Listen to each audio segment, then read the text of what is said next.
She walked into that restaurant not knowing she was the punchline, not knowing that the woman who'd invited her had spent 2 weeks planning every humiliating detail, not knowing that the most powerful man in the room had already been told she was desperate, pathetic, and easy to dismiss, not knowing that by the end of the night, her entire life, every quiet sacrifice, every unpaid bill, every dream she'd folded up and stuffed into a drawer would be laid bare in front of strangers who came prepared to laugh.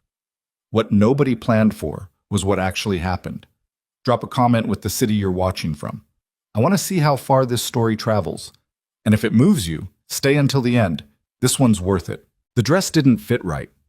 Ava Mitchell knew it the moment she zipped it up in the bathroom of her studio apartment, standing on the cold tile in bare feet, tilting sideways to catch her reflection in the small mirror above the sink. It was the nicest thing she owned, a navy blue wrap dress she'd bought 3 years ago for a job interview she didn't get, and it pulled slightly at the shoulders and fell about 2 inches shorter than she would have liked. She stood there for a long moment, studying herself the way a person studies a math problem they already know they've gotten wrong. "It's fine," she said out loud, to no one. She lived alone. She'd gotten used to talking to herself. The apartment was small enough that she could see the entire thing from where she stood. The narrow kitchen with the sticky burner on the left side, the second-hand couch with the throw blanket draped over the worn armrest, the small dining table that mostly served as a surface for unopened mail, and her mother's medication refill reminders.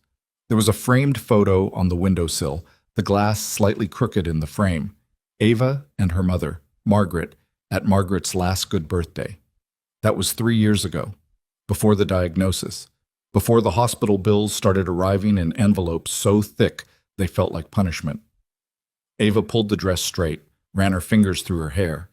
Dark brown, cut bluntly at the collarbone because she did it herself with kitchen scissors, and told herself it would be fine. Dinner at Aurelius. She'd never been anywhere close to Aurelius, the kind of restaurant that didn't post its prices online because if you had to ask, you already had your answer. The invitation had come through text, from a number she hadn't saved but recognized immediately as Serena Voss.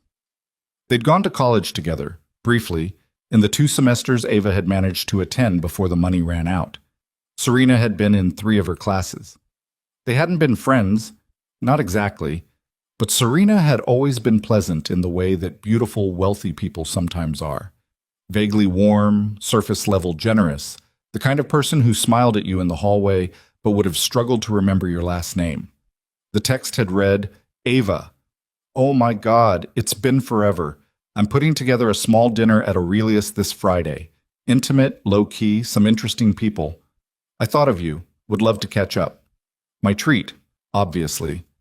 Please say yes." Ava had stared at that text for almost 20 minutes before responding. She wasn't naive. She knew she and Serena hadn't been close.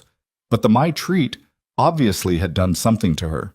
Not because of the money exactly, but because of what it represented. Someone thinking of her. Someone reaching out. She'd been so isolated in the last few years, so consumed by work and her mother's care and the constant low-grade anxiety of financial survival, that the simple idea of sitting across from another human being at a real table and eating food she hadn't cooked herself felt almost unbearably appealing. She said yes.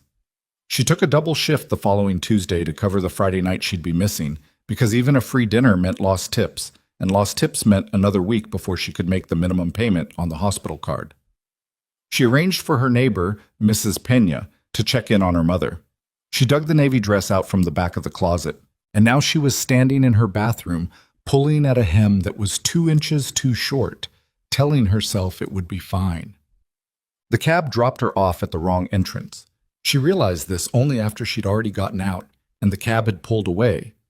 She was standing on a side street looking at a plain door with no signage, and she had to walk around to the main entrance on the avenue, which meant passing a row of windows that looked directly into the dining room, which meant she could see the interior before she went in.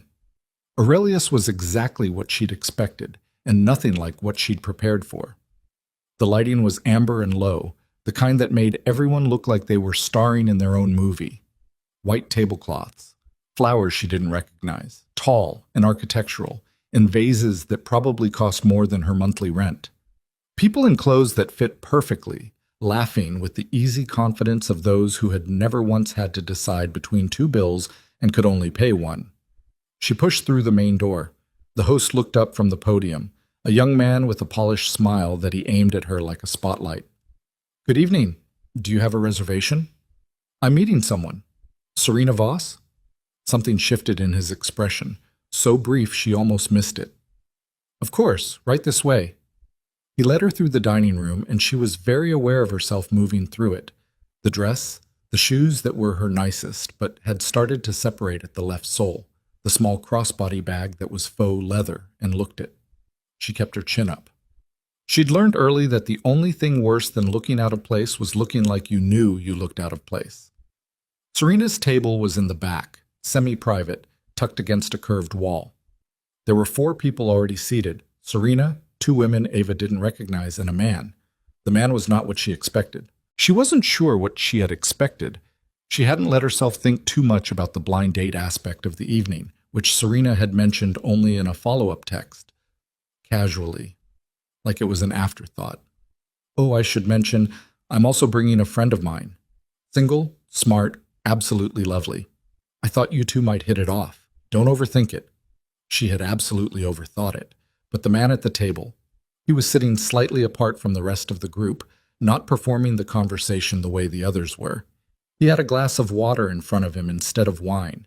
He was in a dark jacket, no tie, and he was looking at his phone with the distracted frown of someone checking a message they weren't sure how to answer. He looked tired in a specific way. Not sleep-deprived, but worn, the way a person looks when they've been holding something heavy for a long time. He looked up when she approached. His name was Ethan Calloway. She didn't know that yet. She didn't know anything about him. She just saw a man who looked at her without any of the quick judgment she'd been braced for, and something in her chest loosened slightly. "Ava?" Serena stood, arms wide, pulling her into a hug that lasted exactly the right length of time to look warm without actually being warm. She smelled expensive. "You look adorable. Come sit. This is Maya. This is Priya." She gestured to the 2 women, who smiled with the practiced friendliness of people in Serena's orbit. "And this is Ethan." The man stood, extending his hand. "Ethan Calloway." "Ava Mitchell." She shook it. His handshake was firm without being performative. "Sit, sit," Serena said, fluttering her hands. "We just ordered drinks." "Ava, what do you want?" "Get whatever you want, seriously." She said whatever was fine and slid into the empty chair across from Ethan, and then she made the mistake of glancing at the menu, and the numbers she saw there confirmed everything she'd suspected about this restaurant and nothing she wanted to know about how the other half spent a Tuesday evening. She set the menu down. Ethan was watching her, not intrusively, just paying attention. There was a difference. She'd learned to tell. "Have you been here before?" he asked. "First time." She kept her voice even. "You?" "Once. Business thing." He glanced around the room with the same mild discomfort she felt, which surprised her. "I find it a little loud." "It's very quiet." "Loud in a different way."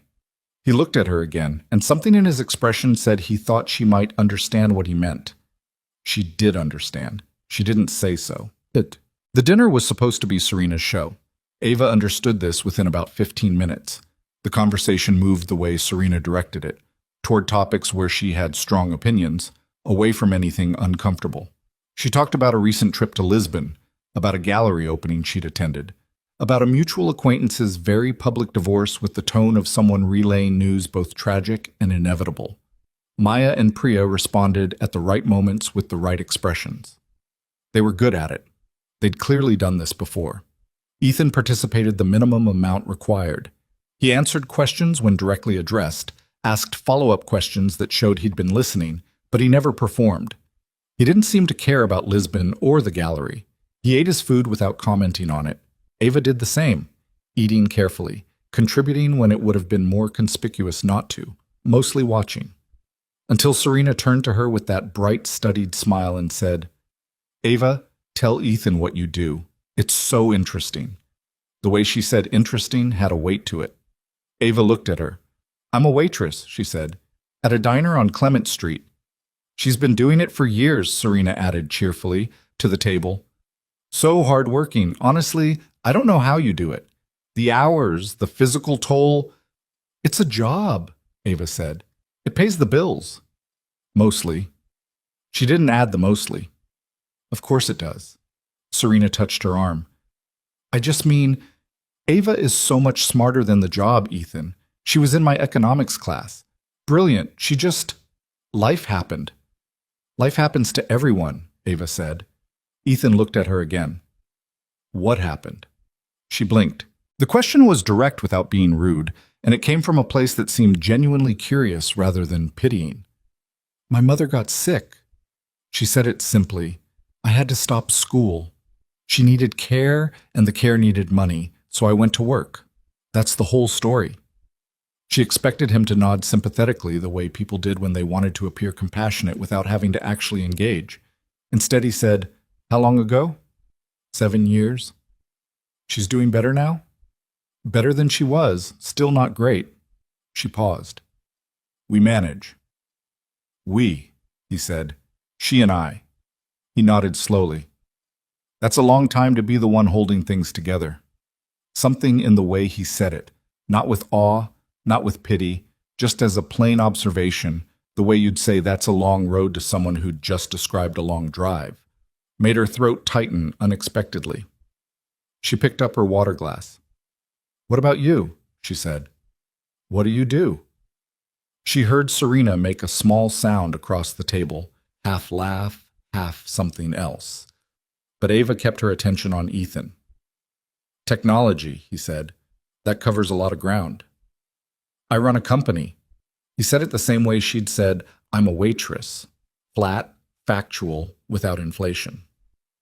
Software infrastructure. It's not very interesting to explain at dinner. Try me, she said. He did.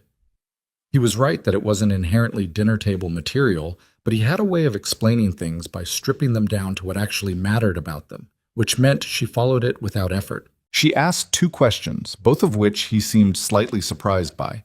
And then he elaborated, and they were 10 minutes into a conversation about how systems either account for failure or don't, and how most of the catastrophic ones were built by people who only imagined the version where everything goes right.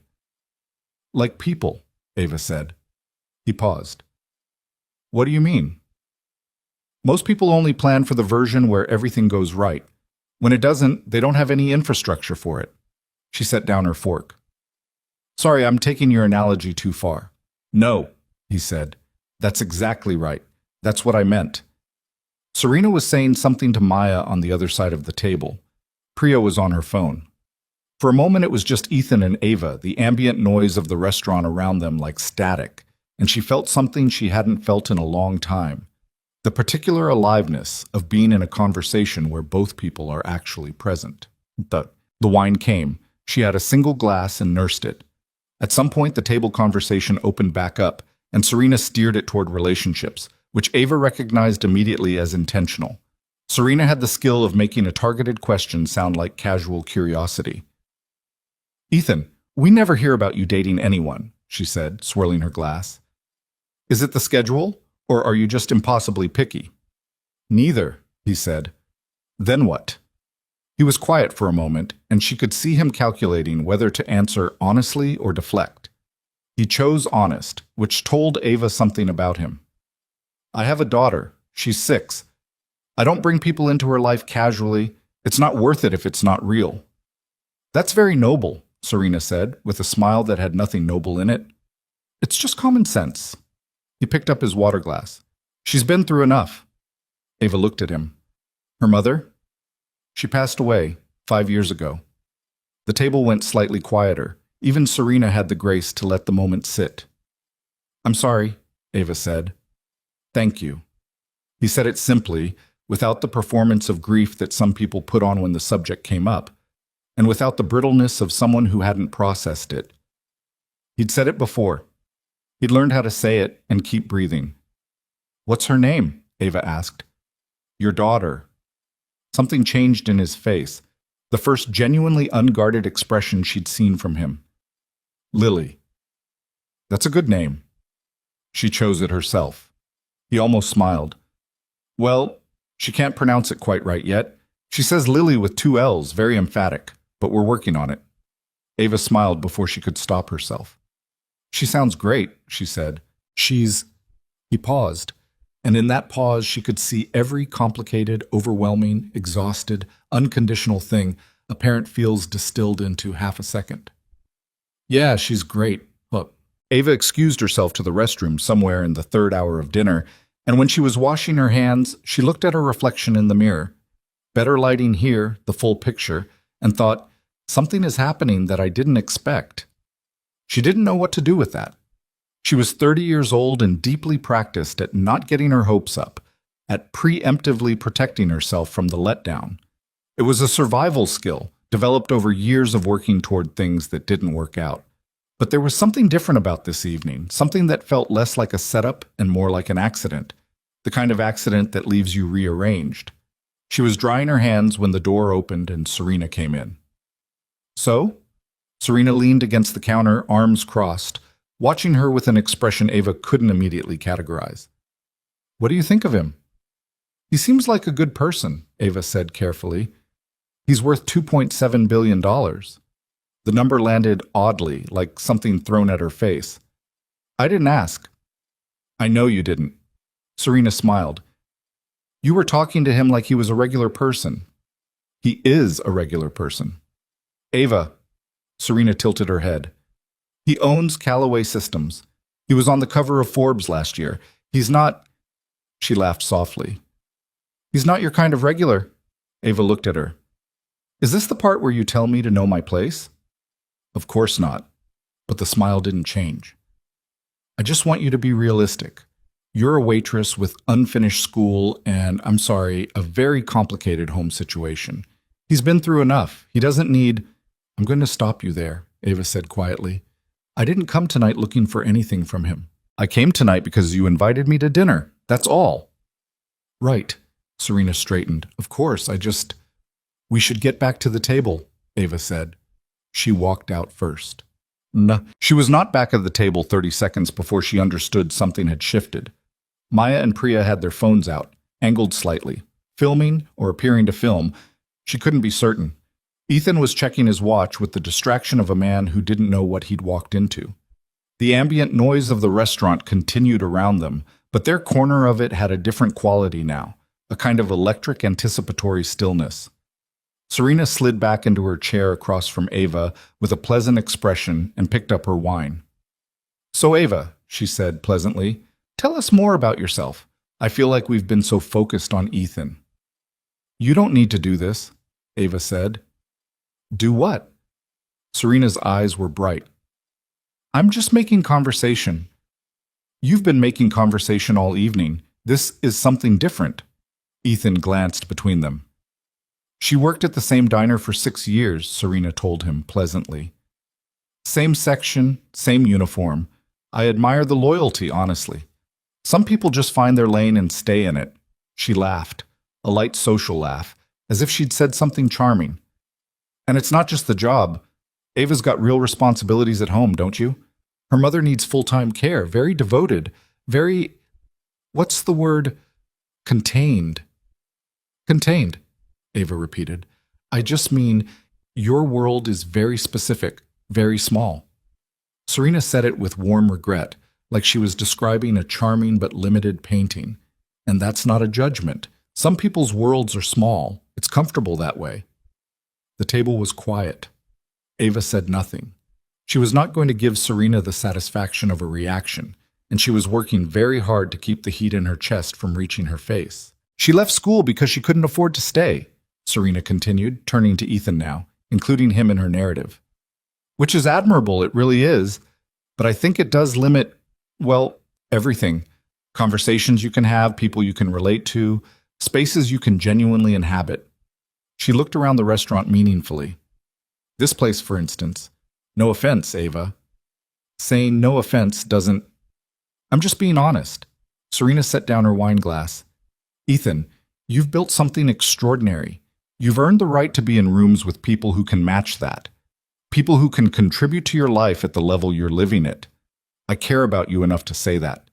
And I care about Ava enough to say, This isn't a match. This was never going to be a match. She knew it when she walked in, didn't you, Ava? That's why she looked so nervous at the door. Silence. The kind that has weight. And there's something else, Serena continued, her voice dropping to a register that was almost gentle, almost kind, and therefore more cutting than anything that had come before it. You lost your wife 5 years ago, and it's been so hard for you. We all know that. So when you meet someone like Ava, quiet, self-sacrificing, carrying the weight of everyone around her, I think part of you responds to a familiarity you're not aware of. She paused. Your wife was like that too.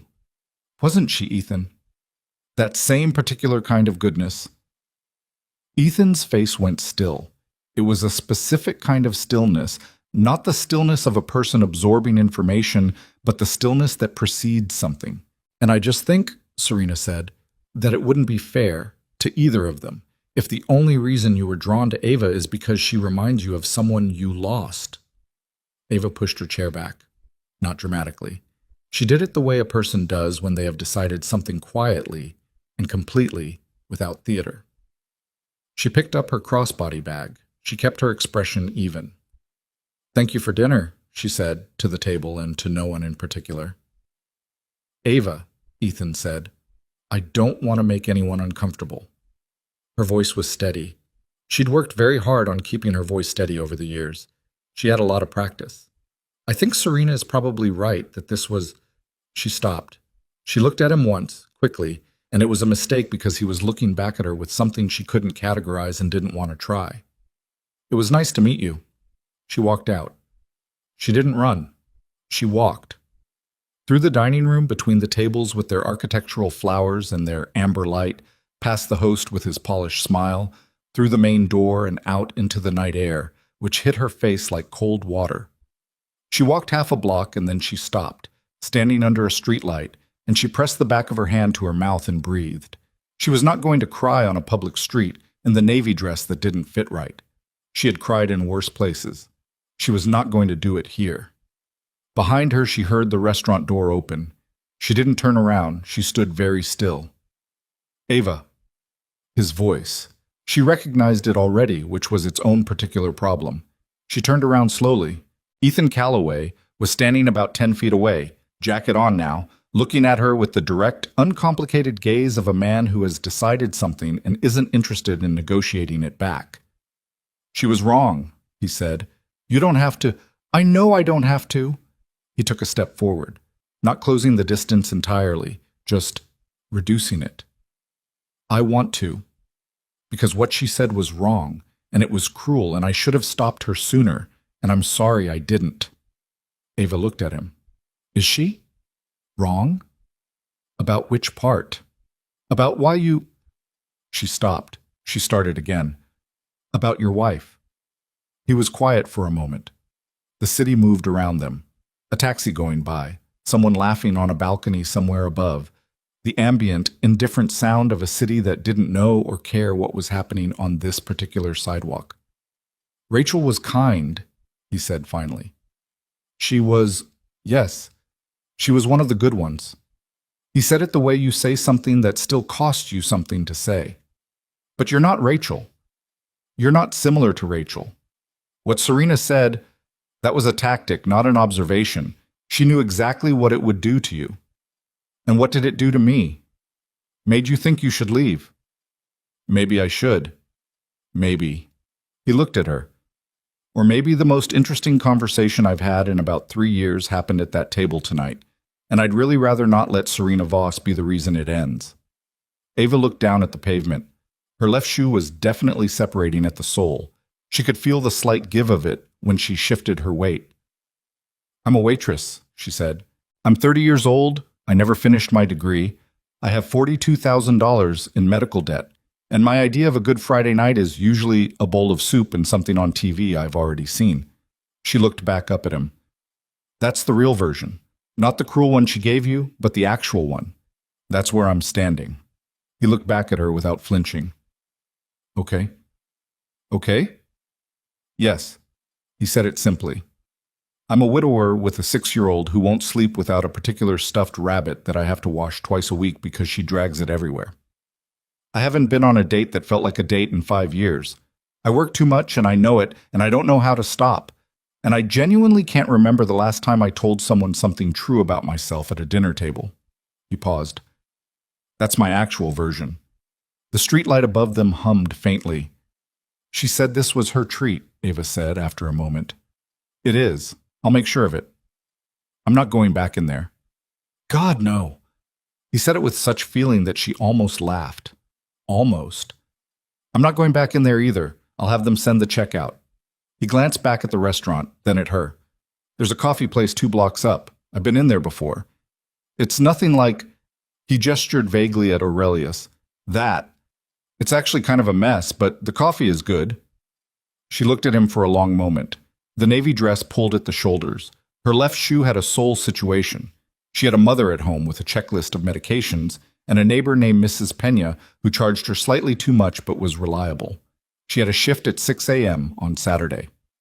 Okay, she said. The coffee place was indeed kind of a mess. 2 of the chairs were mismatched, one of the lights over the counter was slightly too bright, and the background music was coming from what appeared to be a Bluetooth speaker duct-taped to a shelf. The coffee, however, was excellent. They sat at a corner table, both with their hands wrapped around mugs, and the conversation that resumed was different from the one at the restaurant. Looser, less performed, without an audience or a subtext. She told him about her mother's diagnosis.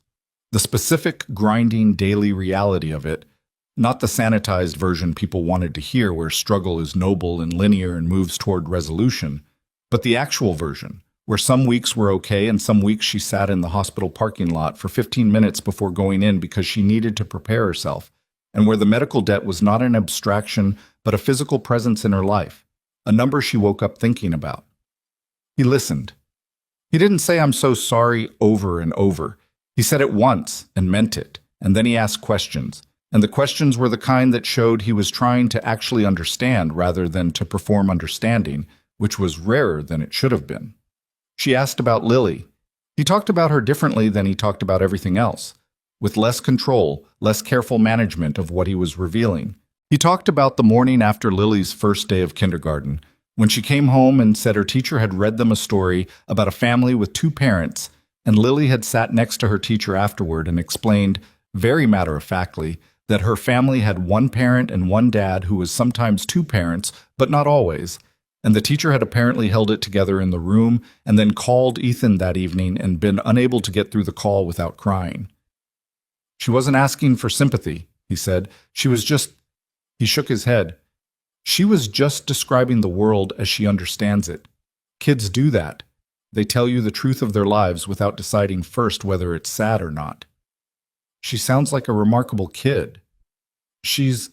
He stopped, laughed once, quietly, at himself. I keep trying to describe her, and I can't. Every description feels too small. That's probably what it's supposed to feel like. He looked at her across the table. The coffee shop was quieter now. Late. Most of the other tables empty.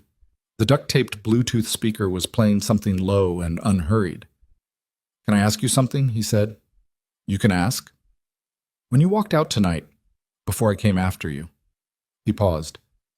Were you going to be okay? She considered the question honestly, which she appreciated that he'd asked in a way that invited honesty rather than reassurance. I was going to be fine, she said. That's not the same as okay. But fine. What's the difference? Fine means you keep moving. She looked at her coffee. Okay means something's actually all right. I've been fine for a long time. I'm pretty good at it. He was quiet for a moment. For what it's worth, he said, I don't think anything she said touched the actual you. It touched enough. She was aiming at the parts that are already bruised. That's not insight. That's just targeting. He said it without heat, a simple observation. What she said about you being out of place in that room, she was wrong about that. You were the only person at that table who had anything real to say. Ava looked at him.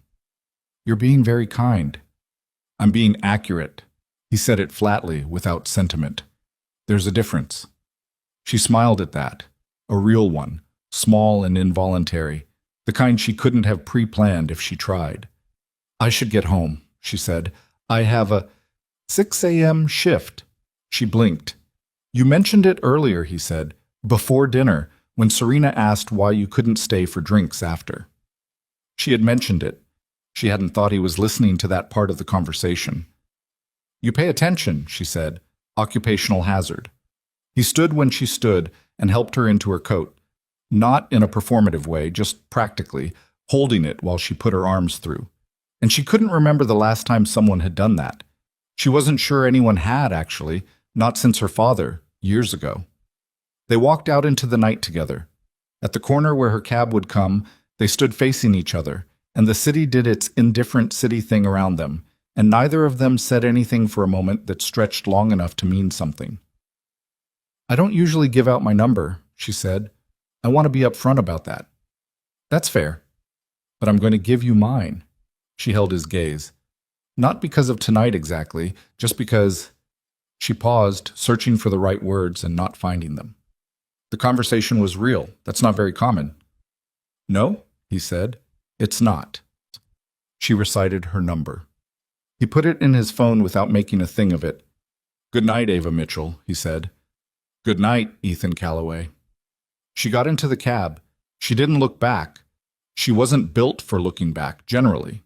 It cost too much and changed nothing. She looked forward, at the city going past the window. At the street she knew the way you know anything you've had to navigate alone for a long time. But when the cab turned the corner, she pressed her hand briefly against the window, palm flat, like she was holding something there that she wasn't ready to name yet. The apartment was quiet when she got home. Mrs. Pena had left a note on the counter. "Your mother ate good, sleeping by 9. She asked about you. I told her you were out having a nice time." Ava read the note twice. A nice time. She folded it and set it by the medication reminders. Her phone buzzed. A text from an unsaved number. "I should tell you. Lily can actually say Lily perfectly. She just likes the 2L version, and she knows it's wrong and does it anyway. I thought you should have accurate information." Ava stood in her kitchen in the navy dress that didn't fit right, and she pressed her lips together against a smile she couldn't quite hold back.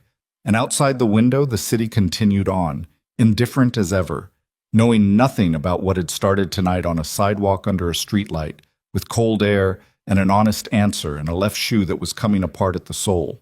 The text from the unsaved number sat in her phone for 3 days before she saved the contact. She wasn't being coy about it. She just had a particular relationship with caution. She'd built it the same way she'd built everything else in her life, slowly, with whatever materials were available, and it had kept her from a lot of unnecessary pain. She'd learned that things that feel significant in the dark, on a sidewalk, after an evening that cracked something open, those things sometimes look different in the ordinary daylight of a Tuesday morning when you're pulling a double and your feet hurt and the world reasserts its actual terms. But his texts didn't disappear the way she half expected them to.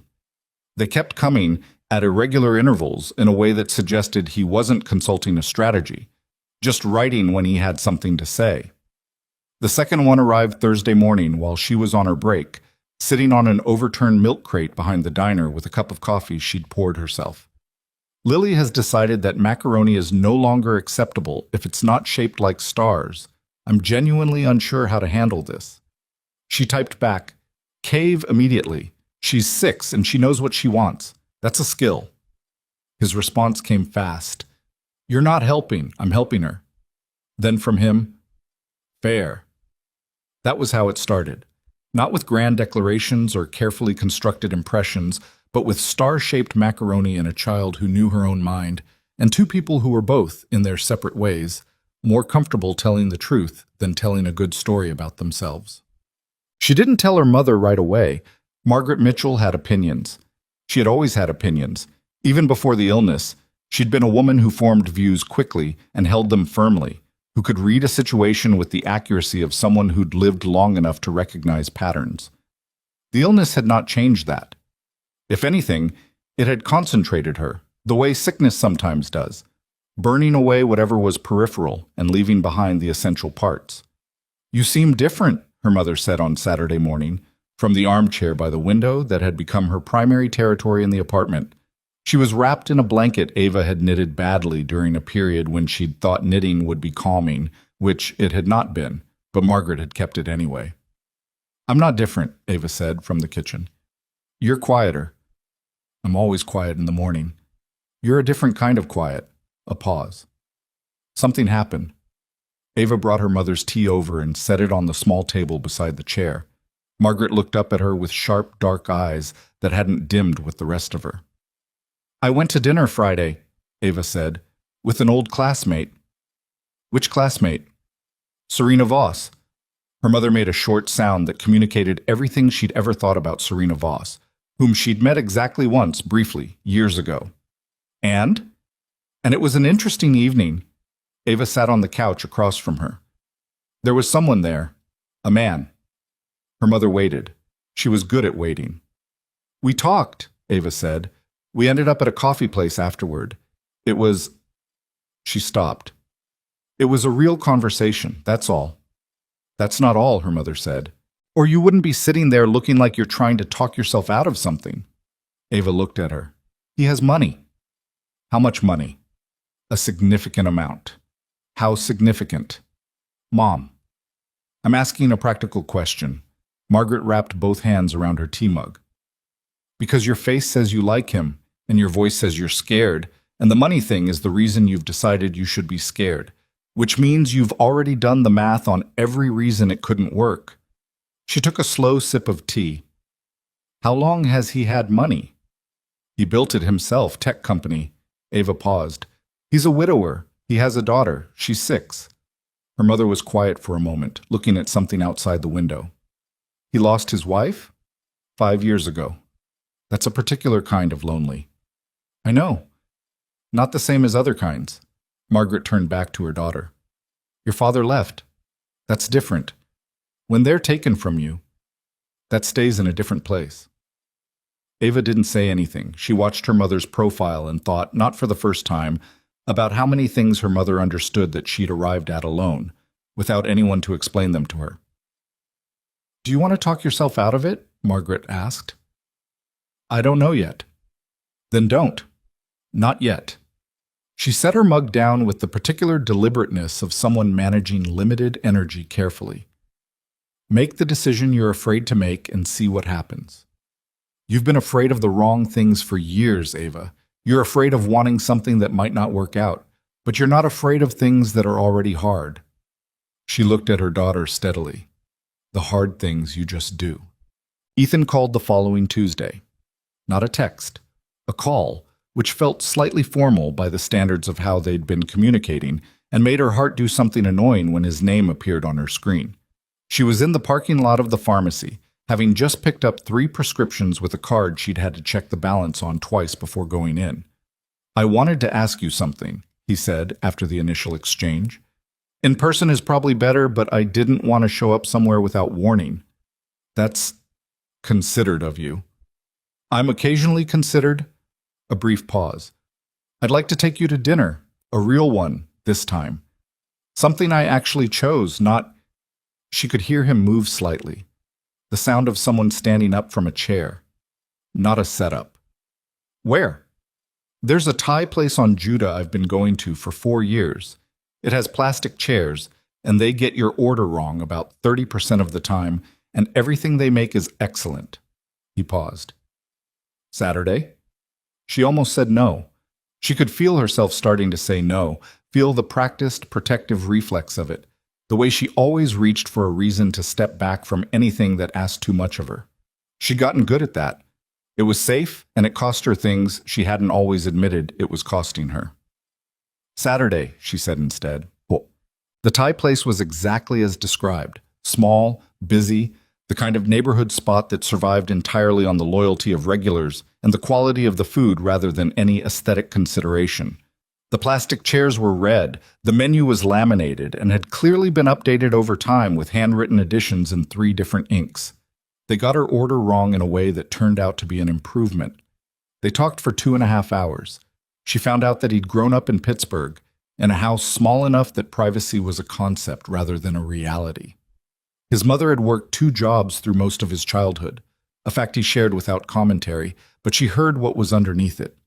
He'd gotten into Carnegie Mellon on scholarship, built his first system at 22 in an apartment he shared with 4 people who all had specific and contradictory feelings about dishes, and had somehow turned that into something that eventually required an office, and then a building, and then 2 more buildings in different cities.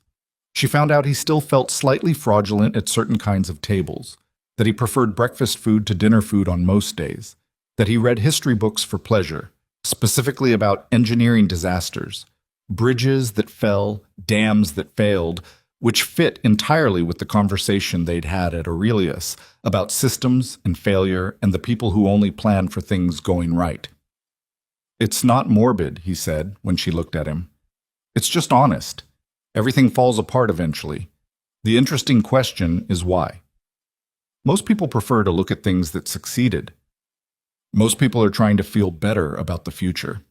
He pushed a piece of chicken toward her side of the dish without asking. "I'm trying to understand it accurately. Those are different goals. Do you feel better, knowing about all the things that failed?" He considered this seriously, which she'd noticed was a thing he did. He didn't give quick answers to slow questions. "I feel more prepared," he said, "which is different from better, but it works for me." She told him about her degree. Economics, which she'd chosen because she was good at understanding systems too, though she'd never put it in those terms before. She'd just known she understood how things connected, how a small variable in one corner of a structure could affect everything downstream. She'd been a semester and a half in when her mother got the diagnosis. She'd withdrawn formally, which at least meant she wouldn't have to pay for the incomplete classes, and had filed the paperwork in the administrative office with the particular efficiency of someone handling their own devastation through bureaucratic process. "Do you want to go back?" he asked. "If things were different." "Things aren't different," she said. Not defensively, factually. It was a point of discipline with her, the refusal to live in hypothetical versions of her life. Hypotheticals were expensive, and she'd learned to treat them like luxuries she couldn't afford. "I know they aren't right now," he said. "I'm asking about the wanting." She looked at him across the plastic table with its slightly sticky surface. "Yes," she said, "I want to finish. It's a loose end I'll probably always feel." He nodded. He didn't say anything else about it, which she appreciated. He just nodded the way a person nods when they're filing something important. The third date was not a date. It happened on a Sunday afternoon, 7 days after the Thai restaurant, when he texted, "I know this is a strange ask, but Lily's babysitter canceled and I promised her the science museum. Is there any chance?" He stopped himself mid-text, she could tell, and started again. "You know what? Ignore this. It's too much." She wrote back, "What time?" A pause, then, 11? I'll meet you there."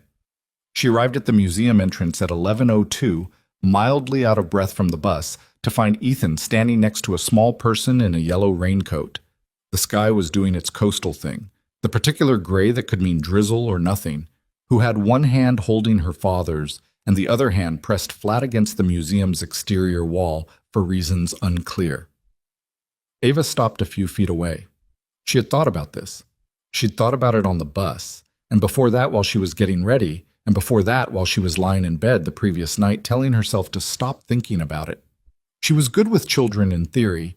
She liked them, generally, liked their directness and their honesty, and the way they had no use for performance. But this was not a theoretical child. This was a specific child who had already lost one woman in her life, and who deserved, above all things, not to be subjected to anything uncertain. Lily turned around before Ava could make a decision about her approach. She was small for 6, Ava thought, or maybe she just seemed small because of the largeness of the yellow raincoat, which appeared to be at least one size too big, and had a small octopus patch on the left shoulder. She had her father's coloring, dark hair, pale skin, and she was looking at Ava with the frank, assessing gaze that children have before they learn to modulate it for social acceptability. "You have red shoes," Lily said. Ava looked down at her shoes, canvas sneakers, brick red, slightly worn at the toes. "I do. I like red." "Me too." Lily appeared to weigh this information, found it acceptable, and looked at her father. "Can she hold my other hand?" Ethan's expression did something complicated. You can ask her, he said. Not me. Lily looked back at Ava with the directness of someone who'd never had to negotiate for what she wanted, just request it. Can you hold my other hand? Ava crouched down to her level. Yeah, she said. I can do that. She didn't know how to talk about what that day felt like without it sounding like more than it was, so she mostly didn't. She filed it in the category of things she knew but hadn't named, a category that had been growing for the better part of 3 weeks. They went through the dinosaur exhibit first because Lily had opinions about the order in which exhibits should be visited, and the dinosaur exhibit was definitively first. She explained several things about the displayed skeletons with the confidence of someone who has done significant personal research and expects their expertise to be respected. Some of what she said was accurate. Some of it was creative interpretation. Ethan caught Ava's eye twice during the commentary, and both times she had to look away to avoid laughing. In the space exhibit, Lily became briefly and deeply offended that Pluto had been declassified as a planet, an injustice she was clearly already aware of, but which the museum's display renewed. It's still a planet, she told Ava, with the certainty of conviction. They changed the rules, but that's not fair. A lot of people agree with you, Ava said. Do you agree with me? Ava looked at her. I think Pluto deserves better. Lily nodded, satisfied. Dad says the same thing, but he says it different. How does he say it? He says, the definition of planet is more complicated than people think, which is a dad answer. She looked at Ava seriously. Your answer is better. They had lunch in the museum cafe, sandwiches that were overpriced and a little soggy, the kind of museum cafe food that is reliably mediocre regardless of how good the museum is. Lily ate half of hers, spent significant time rearranging the fruit cup by color, and then announced she needed to go to the bathroom with the urgency that children reserve for announcements that are not urgent but have been decided. Ethan took her, leaving Ava at the table with 3 almost empty juice boxes and a fruit cup organized by gradient. She sat there in the museum cafe with its noise, children running, the squeak of sneakers on the floor, a toddler somewhere nearby having strong feelings about something. And she felt a particular unfamiliar sensation that it took her a moment to identify. It felt like belonging. Not perfectly, not without the undercurrent of anxiety she carried everywhere, the awareness of her own contingency, but belonging in the approximate sense, the way a piece fits into a structure even before it's fastened, when you can see where it goes. She was still thinking about this when Ethan came back, alone, and sat down across from her. She's washing her hands, he said. She'll be at that for a while. She's thorough. I noticed. Ava looked at him. She's extraordinary. Yeah. He said it quietly, the way he always said anything about Lily.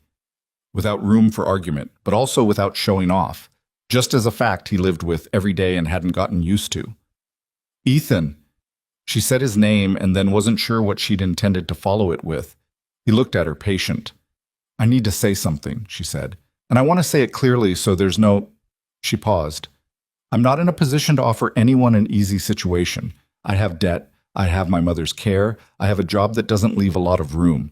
I don't say that to preempt rejection. I say it because Lily's in this too, and she deserves... She stopped, started again. She deserves someone who knows what they're walking toward, and I want to know what I'm walking toward. So, he didn't look away. What are you asking me? I'm asking whether this is... She made a small gesture. Whether you're serious. I'm not interested in anything that isn't serious, he said. I don't have the time for it, and I don't have the patience, and I've been through enough to know the difference. He looked at her steadily. Yes, Ava, I'm serious. The museum around them continued its cheerful, indifferent chaos. Okay, she said. Okay, he said back. Lily came running back from the bathroom with wet hands and a great deal of news about the bathroom's paper towel situation, which was apparently insufficient, and the moment folded itself back into the ordinary, and Ava thought that was probably fine. Maybe the moments that mattered most were the ones that folded back in, that didn't announce themselves, that just stayed. 3 weeks into whatever this was, she had dinner with Serena. She hadn't planned to. Serena had texted. Not an apology text, nothing that direct, but something in the vicinity of an apology. And I've been thinking about that night, and I wonder if we could talk. Ava had considered it for a long time before agreeing. Part of her knew it was a bad idea. Part of her needed to look Serena in the face and understand what had actually happened at that table, because she'd been turning it over ever since, and there were things she hadn't been able to fully see from the inside of it. They met at a coffee shop, neutral ground.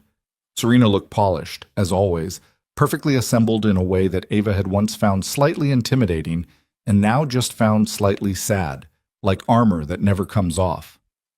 I wanted to explain, Serena said. You don't have to explain, Ava said.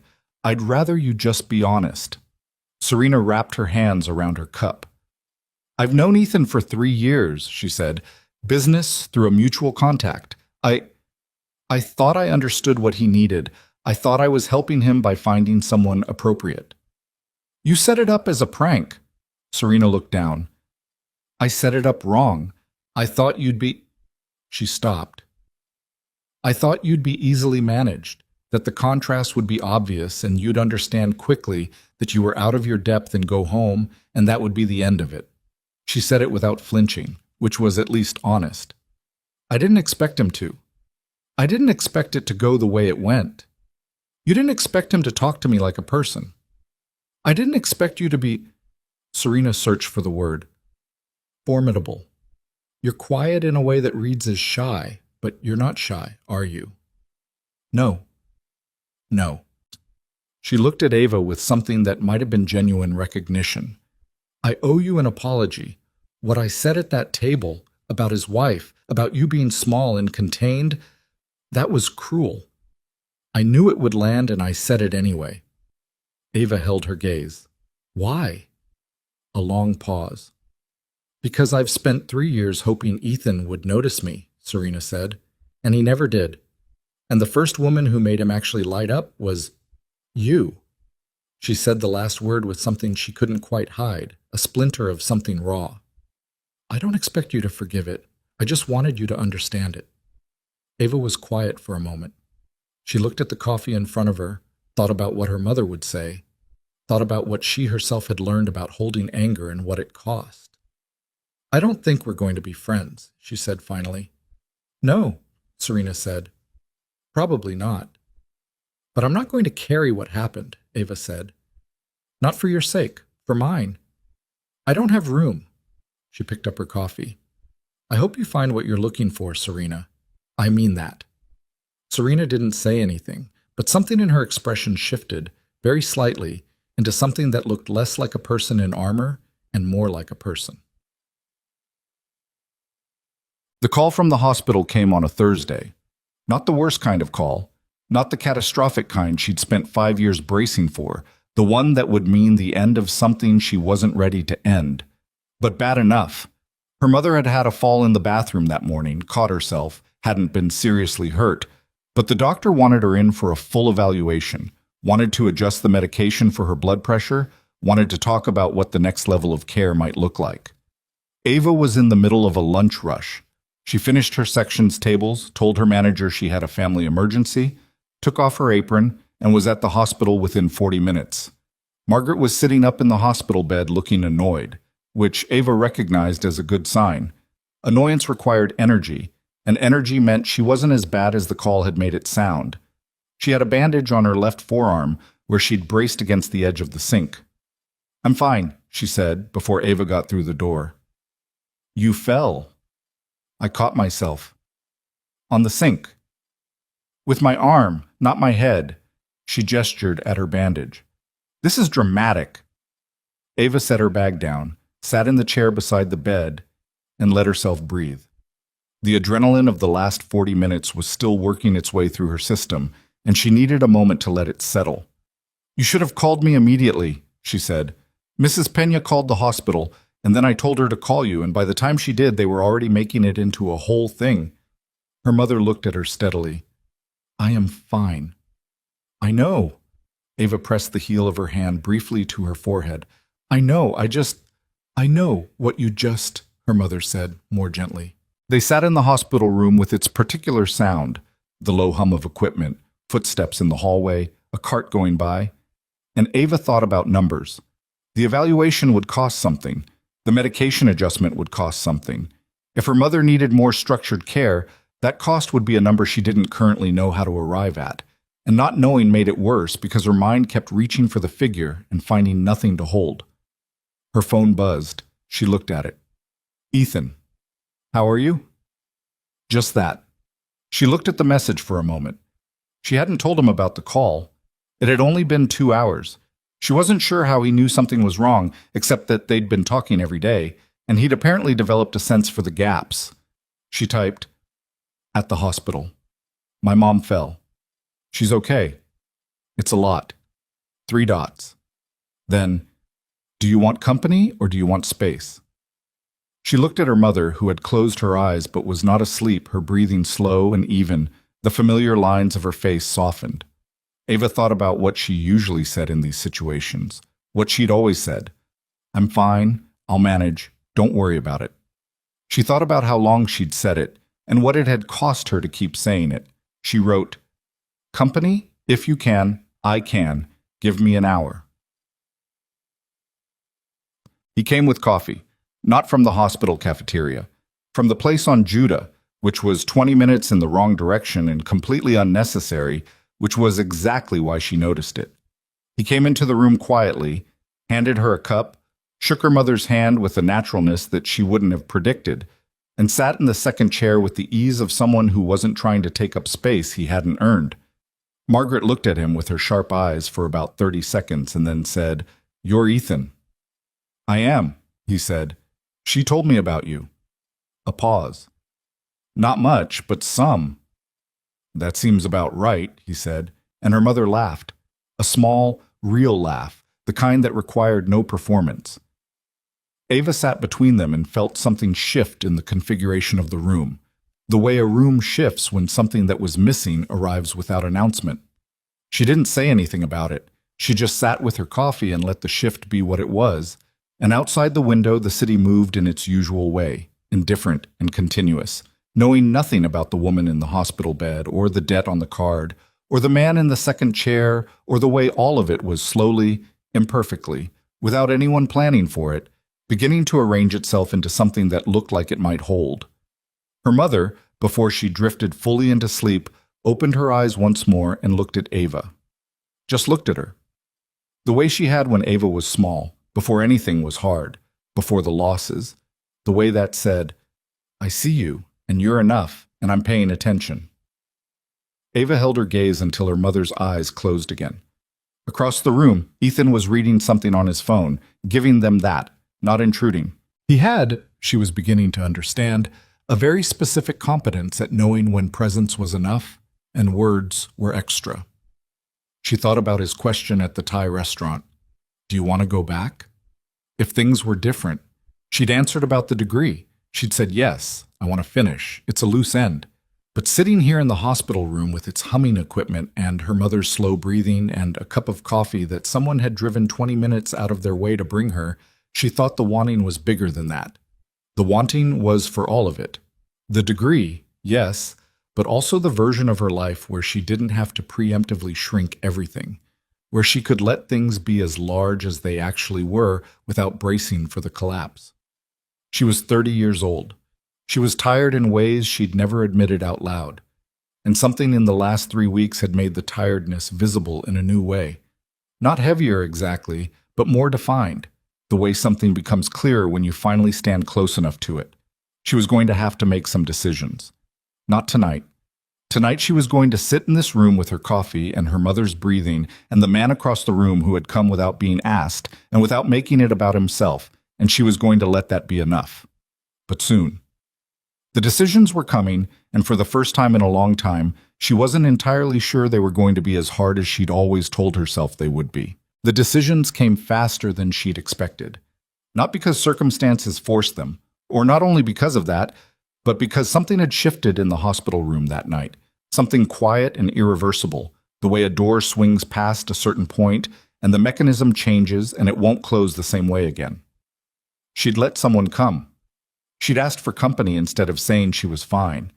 And having done it once, the architecture of her usual self-sufficiency felt different, Not weaker, but less necessary, like scaffolding on a building that was already standing. She spent the following week thinking about what Ethan had filed away at the Thai restaurant. The way he'd nodded when she said she wanted to finish her degree, slow and deliberate, like a man making a mental note he intended to keep. She thought about it more than she admitted to herself, and she knew she was thinking about it because on some level she was waiting, and waiting was not something she did comfortably. Waiting required the belief that what you were waiting for was real, and belief was an investment she'd learned to make carefully. He called on a Wednesday evening while she was sorting her mother's medications into the weekly pill organizer, a task that required focus because the consequences of getting it wrong were not abstract, and she balanced the phone between her ear and shoulder and kept working. "I want to talk to you about something," he said, in person. "Is it bad?" "No, but I want to be able to see your face when I say it because I think you might argue with me, and I want to be able to respond in real time." She set down a blister pack. "That's either very considerate or very calculated." "Possibly both." A pause. "Saturday morning? Lily will be at her grandmother's. We'd have a few hours." "Okay," she said. "Saturday."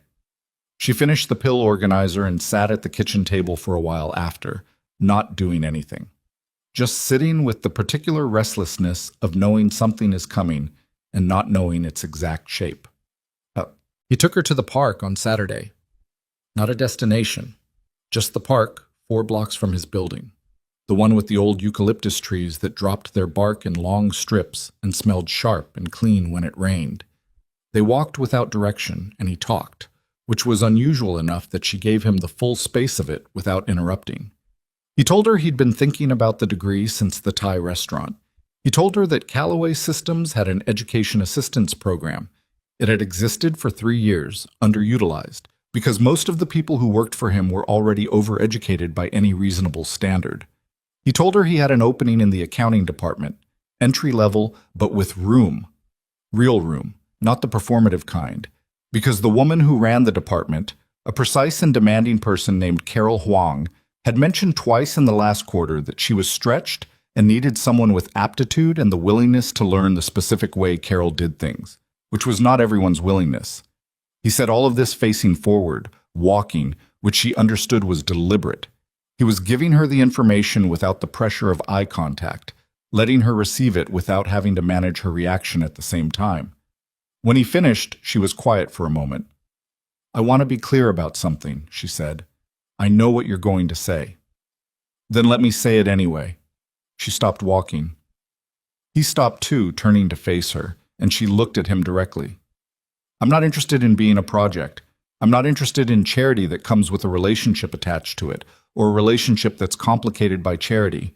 If I take a job at your company, I need it to be because I can actually do the job, not because you want to help me." "Carol Huang does not hire people she can't use," he said.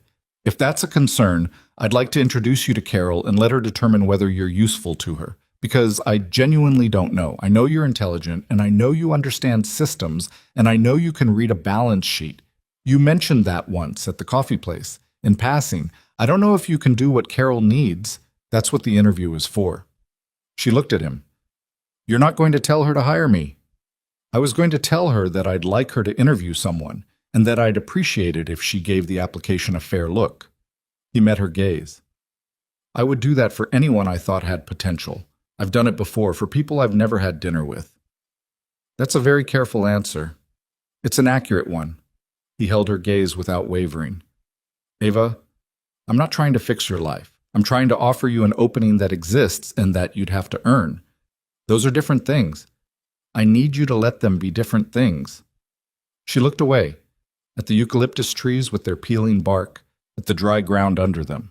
She thought about her mother's pill organizer, the card with the balance she checked before pharmacy visits, the 6 a.m. shifts and the aching feet and the 7 years of managing alone and arriving fine, reliably, at the end of each day.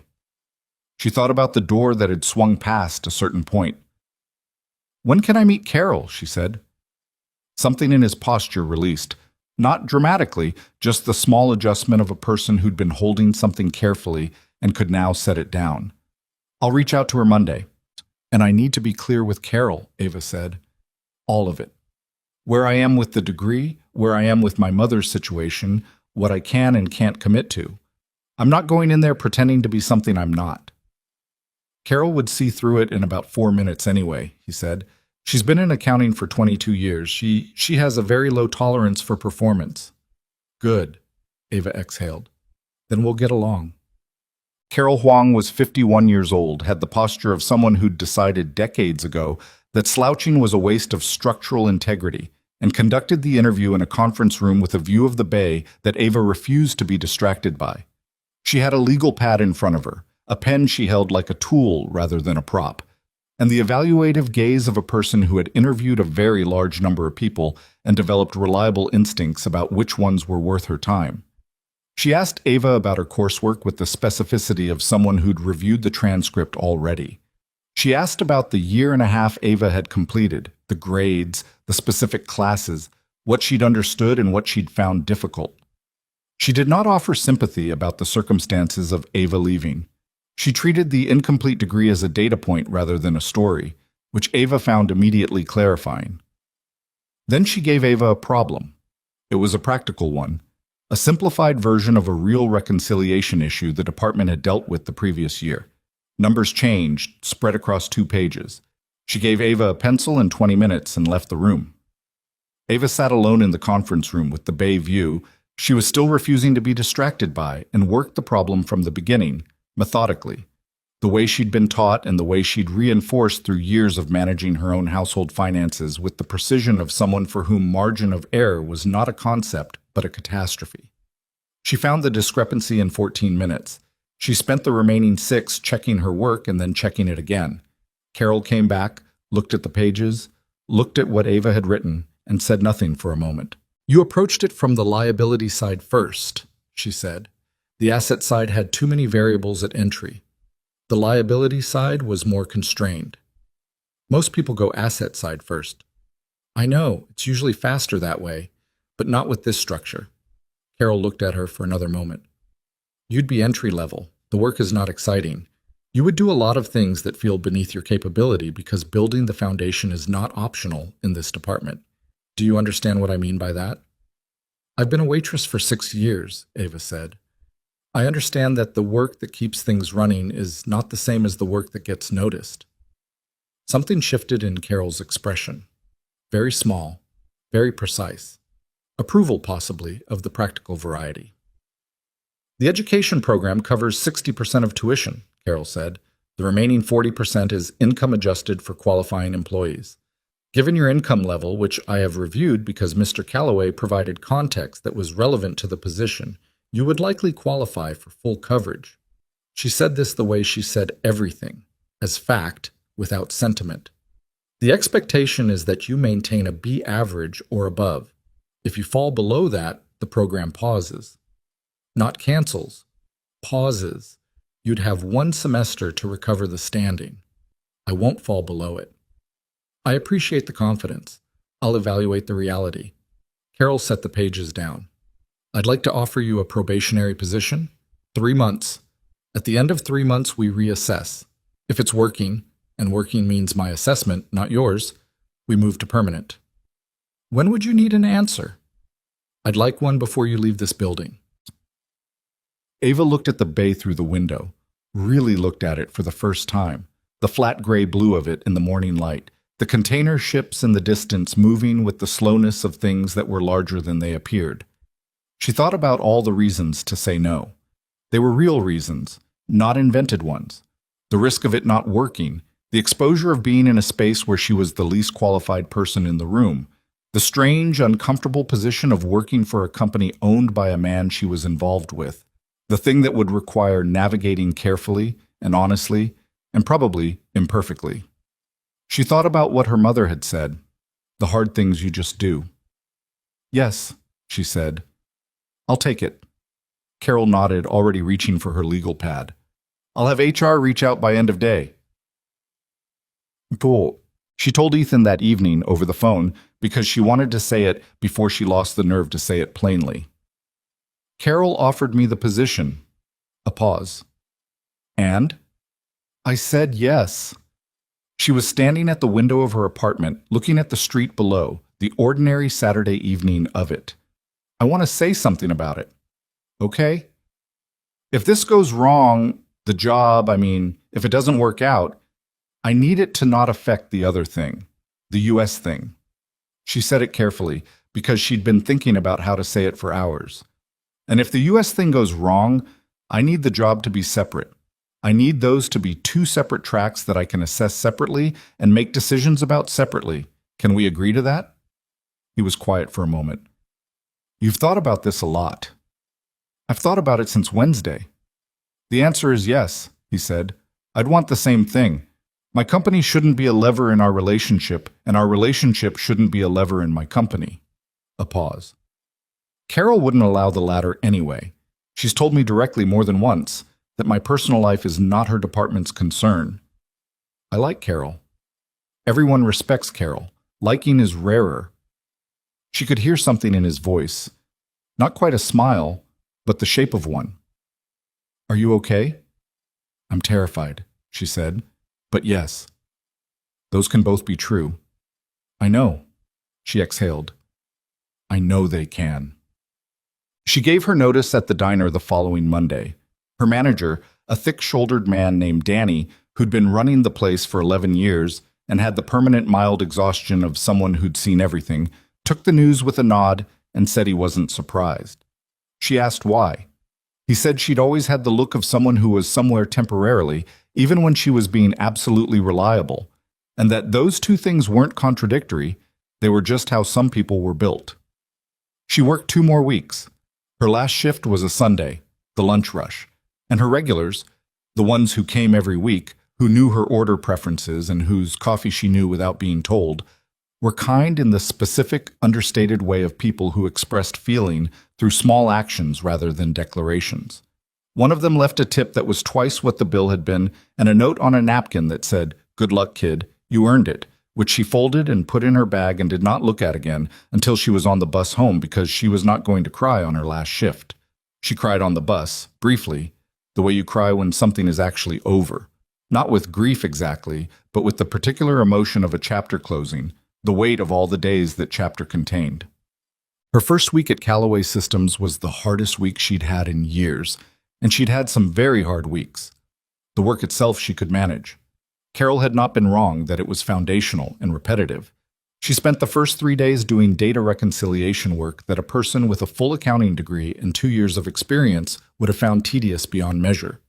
Ava found it grounding.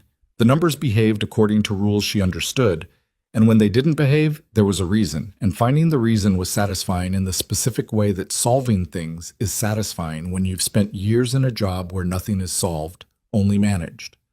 The building was what got her. The elevator that required a badge. The kitchen on the 8th floor with its multiple coffee options and its very clean surfaces and the casual way people moved through it, helping themselves to things, chatting about projects in language she only partially followed yet. The open floor of the accounting department with its rows of workstations and its people, most of whom had degrees from schools she'd read about but never attended, who were professional and welcoming in a way that was genuine but also had the mild awkwardness of a group trying to figure out where to place someone new. She knew, without it being said, that some of them knew about Ethan. The company was not enormous. 400 people, this location. And Ethan was not anonymous in it. She'd expected some version of scrutiny, and she got it, quiet and lateral, the kind of assessment that happens through peripheral attention rather than direct inquiry. She did not address it. She came in on time. She did her work. She asked questions when she needed to, and only when she needed to. She made no mistakes in her first week that she didn't catch herself before end of day. At the end of the first Friday, Carol stopped by her workstation at 5:15. "Anything you need clarification on?" Carol asked. "The variance analysis on the Q3 file," Ava said. "I did it the way you specified, but I want to confirm I'm applying the right threshold for flagging before I submit." Carol looked at the screen. She pointed at 2 figures. "Flag anything above that. Below it, note, but don't escalate." "I applied the lower threshold. I'll adjust the 3 I flagged down." "All right." Carol straightened. "You haven't asked me for help once this week. I figured out what I needed. That's not always a virtue. Sometimes it costs more time than asking would have." Carol looked at her evenly. You can ask me things? I know, Ava said. I will when I need to. Carol gave a short nod and left. It was, Ava had already learned, the Carol Huang version of a compliment. And the thing she hadn't anticipated was how it would feel to be in a room where her mind was being used at its actual capacity.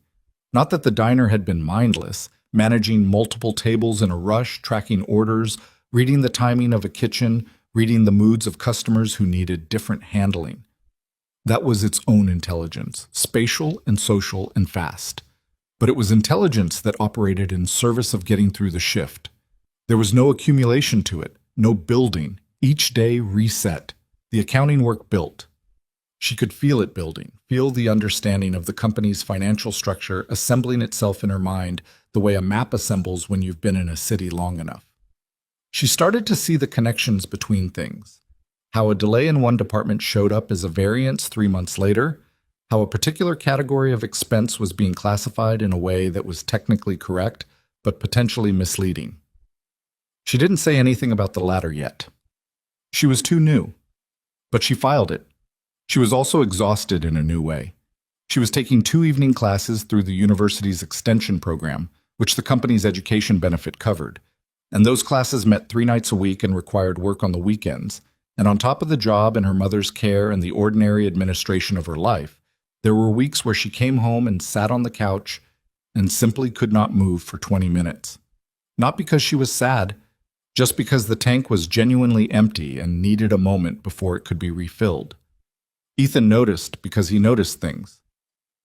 "When did you last sleep more than 6 hours?" he asked on a Thursday evening. She was at his kitchen table with her laptop and her textbook and a cup of tea she'd made 40 minutes ago and not touched, and he was standing in the kitchen doorway, having apparently been watching her not touch her tea for longer than she realized. "Define recently," she said. "Ava, I'm managing." "That's not what I asked." He came to the table and sat down across from her. "You're managing the way you always manage, which means you're running at a deficit and compensating through will, which works until it doesn't." She looked at him. He had the expression he got when he'd thought about something enough to be sure of it and wasn't going to back down from it, which she'd learned to recognize as distinct from stubbornness. It wasn't about winning, it was about accuracy. "I don't know how to do it differently right now," she said honestly. "There's too much to do." "There's always too much to do." He leaned forward, forearms on the table. "You don't have to be at maximum capacity to deserve to be here. In the job, in the classes, in..." He stopped. "You don't have to earn everything simultaneously." "I've always had to earn everything simultaneously," she said. "That's not self-pity. That's just the reality." "I know it is." His voice was careful, measured, but with something underneath it that was neither of those things. "I know it has been, but you're not in the same situation you were in 6 months ago. You can ease the throttle slightly and things will still hold." She looked at him for a long moment. He was right, and she knew he was right, and she also knew that the habit of maximum compression was not something you could simply decide to release. It had been years in the building. It was load-bearing by now. "I'll try," she said, which was as honest as she could be. "Try counts," he said. It was a Tuesday when things broke open. She had been at the company for 5 weeks, and the day had been long in the specific way of days where nothing goes dramatically wrong, but everything requires slightly more effort than it should. One of her reconciliations had come back flagged by Carol for a methodology question, not an error, a question, which Carol was clear about, but which Ava had spent an uncomfortable hour reviewing to make absolutely sure. She'd answered the question correctly. It still cost her an hour. She was packing up her bag at 6 o'clock when she became aware that the floor had gone quieter than usual, and that the quiet had a specific quality, the held breath of people who are present but trying to appear absent. She looked up. Serena Voss was standing at the entrance to the accounting department. She was dressed for something, in a cream blazer, and the particular composure of a person who has arrived somewhere they know they're not supposed to be, and intends to rely on confidence as a pass. She was looking directly at Ava.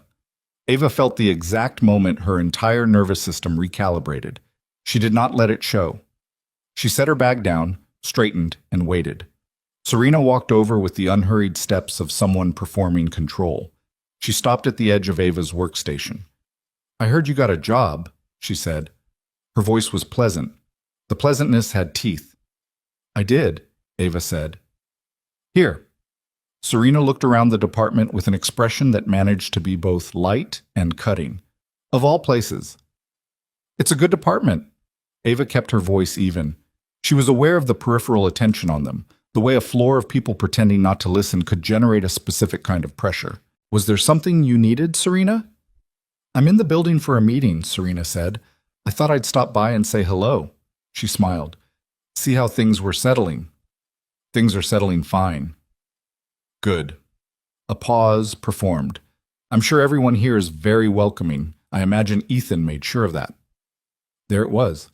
Ava had been waiting for it, and here it came, delivered with the particular casualness of a person who wants you to understand that they consider your presence here an explanation rather than an achievement. The implication was clean and efficient. You are here because of him, and everyone knows it, and the question of whether you belong is not yours to answer. Ava looked at her for a moment. She thought about the pill organizer on the kitchen counter and the card she checked before pharmacy trips. She thought about the reconciliation Carol had questioned and the hours she'd spent being absolutely certain she was right. She thought about the answer she'd arrived at that was, in fact, correct, which Carol had confirmed with a short nod, and the specific efficiency of someone moving on because the matter was settled. "I earned this," Ava said. Her voice was quiet. Not aggressive, quiet and absolutely clear, the way things are clear when they're just true. "I want to be direct with you about that. I interviewed for this position the same way anyone else would. Carol Huang interviewed me, gave me a problem, and offered me the job. Ethan wasn't in that room." "He got you the interview?" Serena said. "He got me an interview. The way people with connections do things for people they believe in." She looked at Serena steadily. "You've gotten people interviews before, Serena. I'm fairly sure you'd call that networking, not corruption." Something shifted in Serena's expression. A small tightening, the indication that a hit had landed. "You're different here," Serena said after a moment. Her voice was still pleasant. "In this building, you seem more certain of yourself." "I was always certain of myself," Ava said. "I was just in a room full of people who expected otherwise." She picked up her bag. "I don't think we have much more to say to each other," she said, "but it was good of you to stop by." She walked out, past the workstations with their peripheral watchers, through the elevator lobby, down to the lobby of the building with its clean lines and its badge readers, and out through the main doors into the early evening air. She stood on the sidewalk and let out a long, slow breath. Her hands were shaking slightly. She noticed that, and she noticed that it was not fear. It was something else, the physical residue of holding herself very still while something moved through her. She'd said what she meant. She'd said it clearly, and she hadn't apologized for it, and she hadn't backed away from it. She was standing on the other side of it now, and she was still standing. Her phone buzzed. A text from a number she'd long since saved. "Ethan." "I heard. Carol just called me. She wanted me to know that the woman I hired handled herself, and I'm quoting, with more composure than most people twice her tenure. She also said, and I'm still quoting, tell her the variance methodology answer was correct, and I should have been clearer in my original specification. I've never received a Carol apology before. You appear to have done the impossible." Ava read it twice. She sat down on the low concrete planter beside the building entrance and read it a third time. She thought about Serena's face when she'd said, "I earned this," the small tightening, the thing that landed. She thought about all the versions of that conversation she might have had, the retreating one, the one where she explained herself too much, the one where she let Serena's implications stand without addressing it. She'd had those versions before, in other places, other rooms. She knew how they felt afterward. This felt different. Not triumphant. That would have been too clean, just solid. The feeling of something that had been unsteady for a long time settling into its correct position. She wrote back, "Tell Carol the original specification was fine. I should have asked sooner." His response came in 40 seconds. "She'll appreciate that. Are you okay?" She considered the question. The shaking in her hands had stopped. The evening was cool, the street moving around her in its ordinary way, a bus going by, someone walking a dog that was very interested in the planter she was sitting on. She wrote, "I'm actually okay. Not just fine. Actually okay." A pause. Then, "I know the difference." She put her phone in her bag.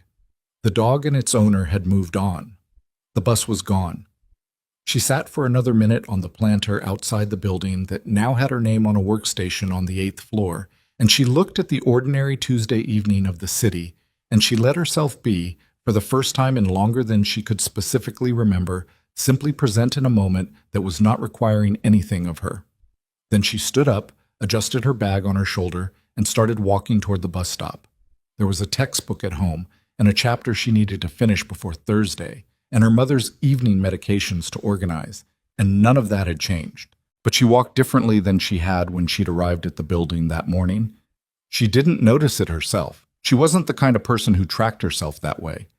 But the woman who passed her on the sidewalk and happened to glance over would have seen it, a particular quality in the way she held herself, a small but legible shift in the angle of her shoulders, as if something that had been braced against a weight had quietly, tentatively, begun to trust that the weight was no longer coming. The semester grades came in on a Thursday afternoon, posted online at 2:17 p.m., and Ava was in the middle of a departmental review meeting when her phone buzzed in her pocket with the notification. She did not check it during the meeting. She sat through the remaining 40 minutes with the particular discipline of someone who has spent years deferring gratification, who has learned that wanting to know something and being able to know it are separate events that don't always coincide on your preferred timeline. Carol was presenting Q4 projections, and Carol's presentations required full attention not because she demanded it, though she did, but because the information moved fast and the gaps she left between data points were where the actual analysis lived. After the meeting ended and people filtered out, Ava stayed at the table an extra minute under the pretense of gathering her notes. Then she took out her phone. Both classes. A in financial accounting, a minus in macroeconomic theory, which was the harder of the two, the one she'd spent 3 Saturday mornings at the library working through problem sets while Ethan brought her coffee she didn't ask for and sat across from her with his own work and didn't speak unless she spoke first, which was its own kind of consideration she hadn't known she needed. She sat with those letters for a moment, not performing the moment, actually sitting with it. The weight of what they meant, which was not just grades, but proof, the kind of proof that doesn't require anyone else to confirm it because it exists on its own terms in a system that doesn't care who you know or what your shoes look like or whether your dress fit right. She texted her mother first. Before Ethan, before anyone. Her mother wrote back in 40 seconds. A single line, no punctuation, the way she always texted because she'd never quite adapted to the form. "I always knew you could do this. I never stopped knowing." Ava pressed her lips together and put her phone face down on the conference table for a moment. Then she picked it up and texted Ethan. He took her to dinner, which she let him do because they'd reached the point in the preceding months where she'd stopped fighting the gesture and started understanding it for what it was. Not rescue, just the ordinary expression of wanting to celebrate something together. They went to the Thai place on Judah, which had become their place by accumulation rather than declaration, the way things become yours when you keep returning to them. "Both A's?" he asked when they sat down. "A and A minus." Which class was the minus? Macro. She looked at the laminated menu she already had memorized.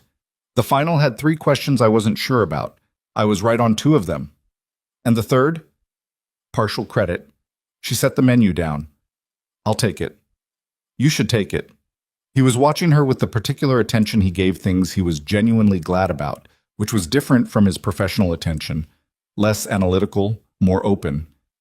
"Ava, you've been doing this on top of everything else." "The everything else didn't stop," she said. "I just added the classes."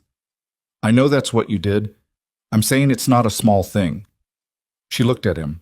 She was still, after all these months, somewhat uncomfortable with being seen clearly in moments of achievement, with the full acknowledgement of something she'd worked for and gotten right.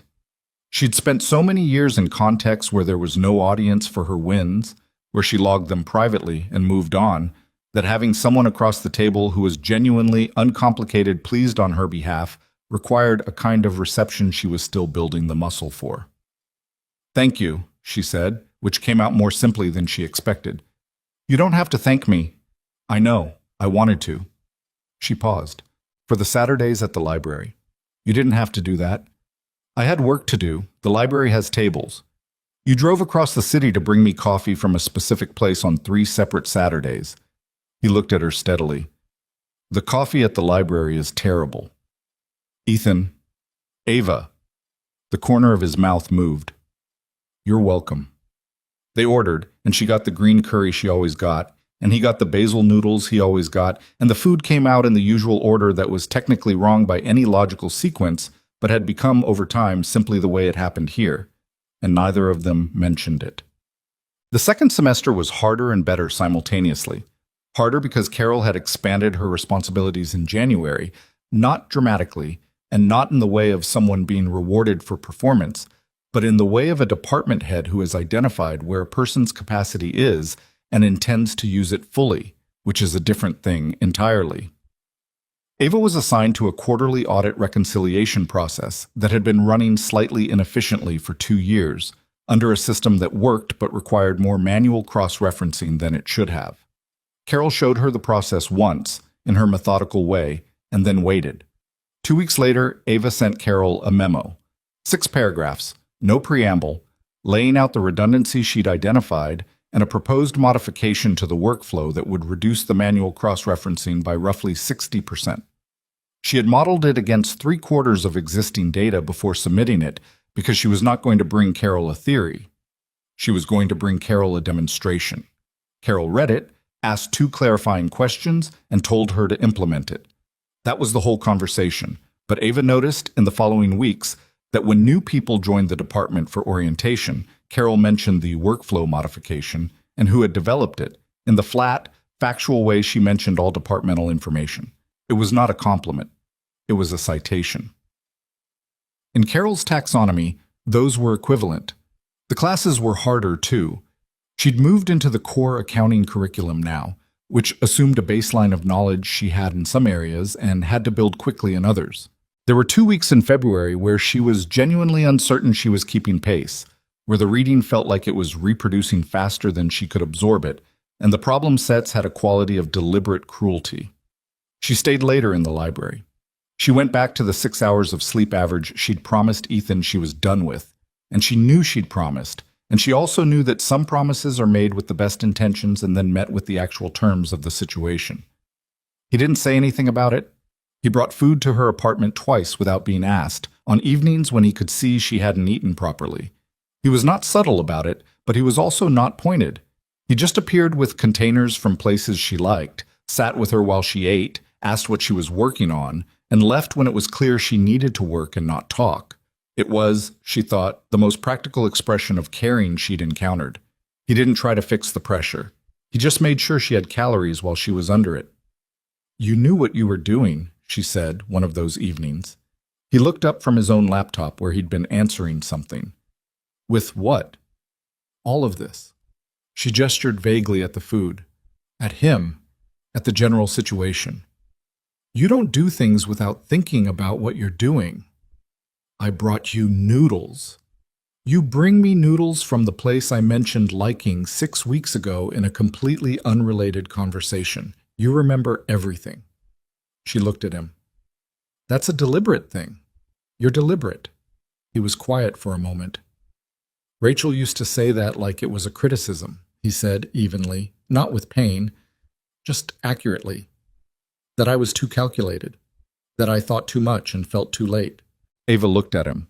It was the first time he'd compared her, however obliquely, to Rachel. And the first time it didn't land the way Serena's weaponized version had. It landed like information, like something he was trusting her with. "I don't mean it as a criticism," she said. "I know." He looked at his screen, then back at her. "She wasn't wrong, exactly. I do think first. With Rachel, it sometimes meant I arrived at the feeling after the moment had passed." He paused. I'm trying to do better at the arriving part. She looked at him for a moment longer. Then she picked up her fork and went back to her notes, because the moment felt complete, and she'd learned that he was a person who didn't need her to fill every complete moment with more words. Some people needed that. He didn't. The noodles are good, she said. I know, he said. Lily turned 7 in March. The party was at Ethan's house. A small one, 7 children from Lily's class, a chaos of cake and paper, and small people with strong opinions about the precise order of party activities. Ava had been folded into the planning over the previous weeks in a way that was gradual enough that she hadn't noticed the degree of her involvement until she was standing in Ethan's kitchen at 8 a.m. on a Saturday, helping assemble 17 goodie bags with the precision of someone who had apparently developed goodie bag opinions. You don't have to do this, Ethan said from the other side of the kitchen island, where he was writing names on small paper bags with a marker. You spelled Mackenzie wrong, she said. He looked at the bag. How? You put an S where the Z should be. He crossed it out and rewrote it. You didn't have to come this early. You told me 7:30 and I was here at 7:45. She sealed a bag. That's not early. That's on time. By whose standard? Carol's standard. She glanced up at him. I've internalized Carol's standard. He laughed, a real one, the kind that came out before he could shape it, which was her favorite version of his laugh because there weren't that many things that produced it. That's either an excellent development or a concerning one. Both, she said. Probably both. Lily came downstairs at 8:30 in a state of barely contained excitement that expressed itself as an inability to stand still for more than 4 consecutive seconds. She was wearing a shirt that said "Birthday Girl" in letters she had personally approved and had approximately 1,000 questions about when people were arriving and whether the cake was chocolate all the way through or only on the outside, which was a distinction Ava had not previously known was a point of significant concern. All the way through, Ava confirmed. I asked the bakery specifically. Lily absorbed this with the gravity of someone receiving critical intelligence. What about the frosting? Also chocolate, and the writing on top. Your name, in yellow. I checked the proof. Lily looked at her with the specific satisfaction of a person who has been taken seriously. Okay, she said, and went to investigate the goodie bags. Ethan was watching Ava from across the kitchen. She felt it before she looked up, and when she looked up, his expression was the open one, the unmanaged one that she saw more frequently now and still found slightly destabilizing in the best possible way. What? She said. Nothing, he said. Just, thank you for checking the cake proof. For all of it. He said it simply. For being here. She held his gaze for a moment, and then Lily announced that someone had put the wrong cartoon stickers in bag number 6, and the moment dissolved into the necessary work of 7-year-old party logistics, which was probably for the best, because she wasn't sure what she would have done with the moment if it had lasted any longer. The party was loud and wonderful and exhausting in the way of things that are both of those things at once. Ava spent most of it in the background, doing the operational work, restocking juice boxes, managing the timing of the cake, steering small people gently away from the display shelf in the living room that had things on it that would not survive enthusiastic 7-year-olds. She wasn't performing the role of anything. She was just useful in the way she was useful. And she moved through the chaos with the ease of someone who'd spent years managing tables in a lunch rush and understood that the skill transferred. At some point in the afternoon, one of the children, a small, serious boy named Felix, who had cake on his shirt and appeared entirely unconcerned about it, came and stood next to her while she was arranging leftover cake slices. Are you Lily's mom? He asked. She stilled, just briefly. I'm a friend of Lily's dad, she said. Felix considered this. Lily said you help her with her reading. Sometimes, yes. She said you make the words make sense. He looked at her with the direct assessment of children. How? You read it out loud, Ava said. When you read it in your head, the words just look like words. When you read it out loud, they become something happening. She paused. Does that make sense? Felix thought about it seriously. Yeah, he said, and walked away. Ava stood with the cake plates and felt the particular quiet fullness of a moment she hadn't expected. Lily found her an hour later when the party was winding down and parents were beginning to collect their children with the mild, frazzled energy of people who'd been doing their own version of managing all day. She came and leaned against Ava's leg the way she'd started doing over the past months. Not dramatically, just as a point of contact, the way people who trust someone use that person's physical presence as an anchor without making a thing of it. "Was it a good birthday?" Ava asked. "The best one," Lily said with the absolute certainty of 7. "Better than last year?" "Last year there was no Ava," Lily said, as if this were self-evident, and then she went to say goodbye to Felix, leaving Ava standing in the living room with that sentence hanging in the air where Lily had left it, simple and undecorated, with the truth weight of things children say before they learn to soften everything.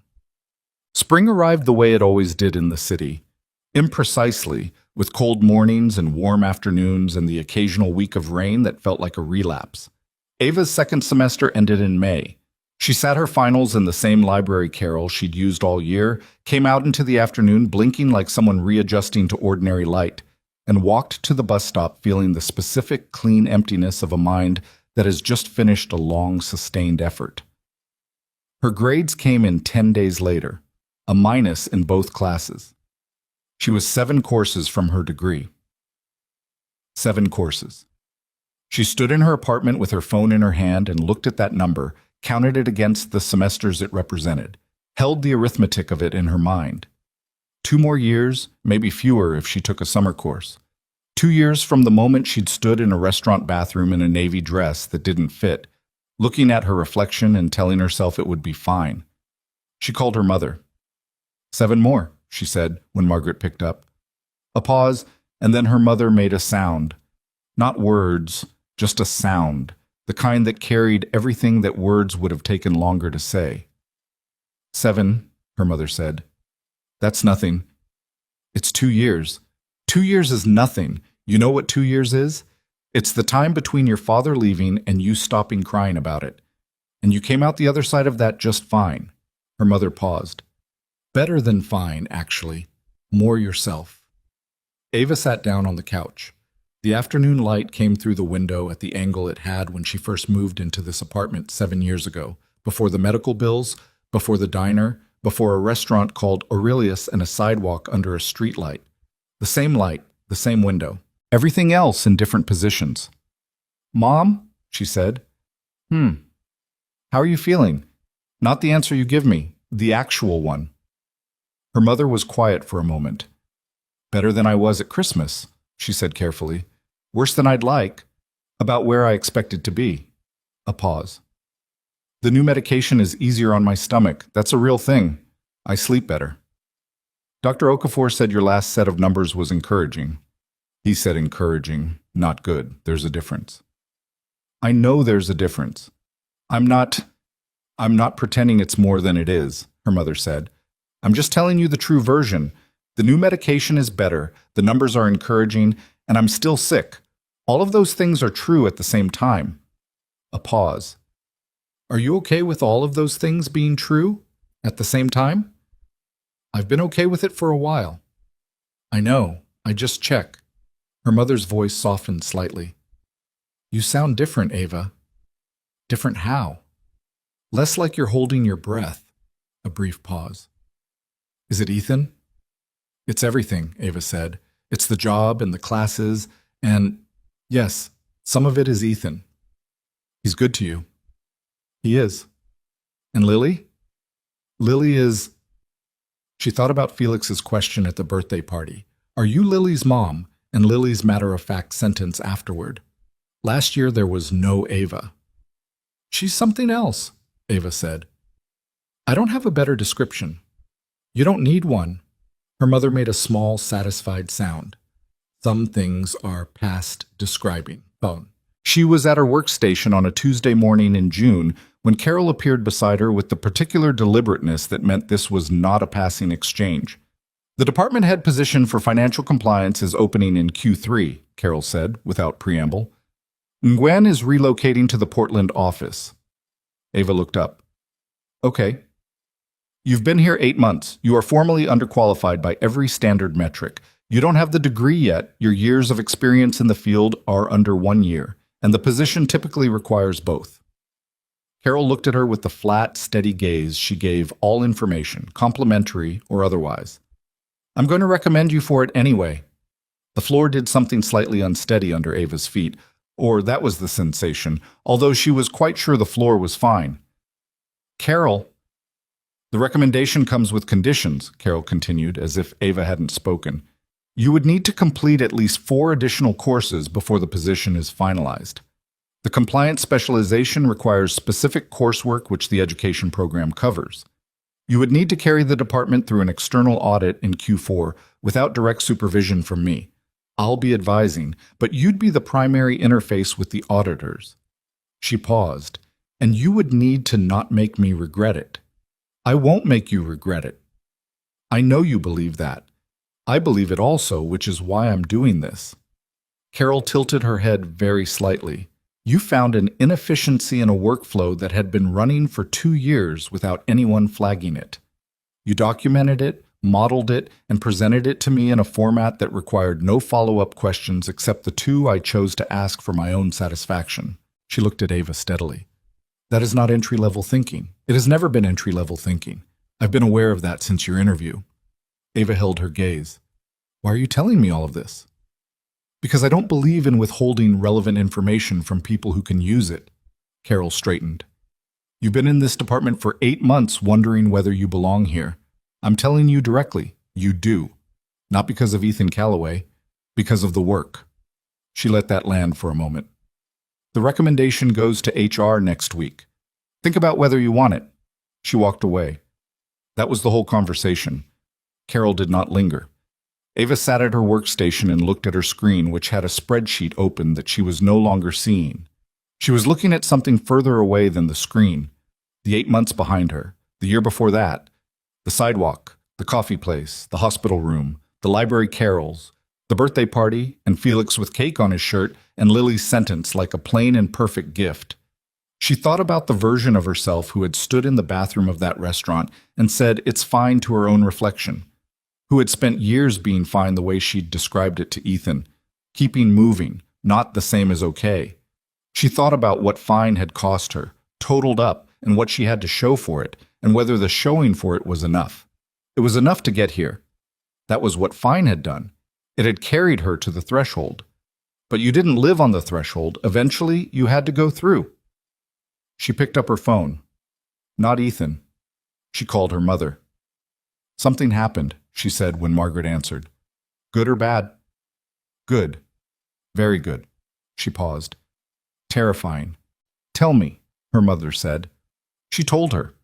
She told her about Carol's visit and the compliance position and the conditions and the audit and the courses. And her mother listened without interrupting, which was not her usual mode, but which she did when she understood that the person talking needed the full space of the telling. When Ava finished, there was a brief silence. You're going to say yes, her mother said. Not a question. I'm going to say yes. I know. Her mother's voice had the particular quality it got when she was smiling. A texture difference, slight and unmistakable. I knew before you called. You called me to say it out loud, not to decide. Maybe. Not maybe. A pause. Ava, do you remember what you were like when you withdrew from school? Do you remember how you came home and you sat at the kitchen table for 3 hours and you didn't eat and you didn't cry and you just sat there? I remember.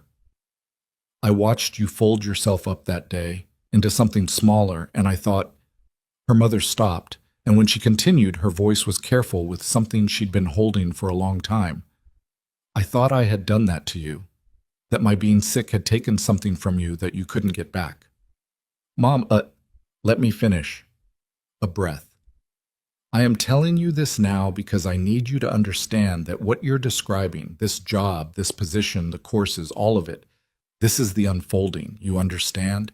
You are unfolding back to the size you were always supposed to be. And I need you to let it happen. Her voice steadied. Don't fold yourself up again because it's frightening. Don't make yourself smaller because the size feels unfamiliar. You are not too much for your own life. Ava sat at her desk on the 8th floor of a building she'd earned the right to be in, with a spreadsheet she couldn't see and a phone pressed against her ear, and she breathed. "Okay," she said. "Say yes to Carol," her mother said, "and then call Ethan." "I'll call Ethan first." Her mother made the small sound that meant she'd expected that answer and was entirely satisfied by it. She told Ethan that evening, at his house, after Lily was asleep. They were in the kitchen, the ordinary end of an ordinary evening, dishes put away and the quiet that followed a day of full living settling over the house. She told him about Carol's visit. All of it. The exact words, the conditions, the audit, the courses, what she'd said and what Carol had said. He listened the way he always listened, with his full attention and without managing the direction of it. When she finished, he didn't say anything for a moment. He was leaning against the kitchen counter, arms crossed, looking at her with an expression she'd learned over the preceding months to read with some accuracy. This one had several layers, something that looked like pride, something that looked like relief, and underneath both of those, something older and quieter that she didn't try to name. "I didn't do this," he said. "I want to be clear about that. Carol doesn't—" "I know you didn't do this," she said. "I know Carol. I know how Carol operates. If you tried to influence this, she would have told me, and it would have made her less likely to recommend me, not more." He nodded. "Okay. I need to say something." "You keep saying that and then saying real things," he said. "It's one of my favorite things about you." She looked at him. "When you offered me the job at the beginning, I made it about me keeping my independence, about not being a project, and I still believe that, but I've been thinking about what I was actually protecting." He waited. "I was protecting the version of me that already knew how to be self-sufficient," she said, "because she'd been built over a long time and I trusted her. And I was afraid that if I leaned on something outside of her, on you, on this, and it fell through, I wouldn't know how to rebuild." She paused. "I don't think that way anymore. Not completely. I still—" She stopped. "The self-sufficiency is still there, but it's not the whole structure anymore." He looked at her across the kitchen, with the quiet that had always been his most legible form of presence. "I know," he said. "I'm not finished being scared," she said. "I want to be honest about that. The compliance position, 2 more years of school on top of working full-time, my mother's situation. Ava—" She stopped. "You don't have to make the case for your own fear," he said. "I know it's there. I have fear too. About Lily. About—" He stopped. Started again. "About wanting something I didn't let myself want for a long time and not being sure I remember how." He looked at her. "We're both scared. We're doing it anyway.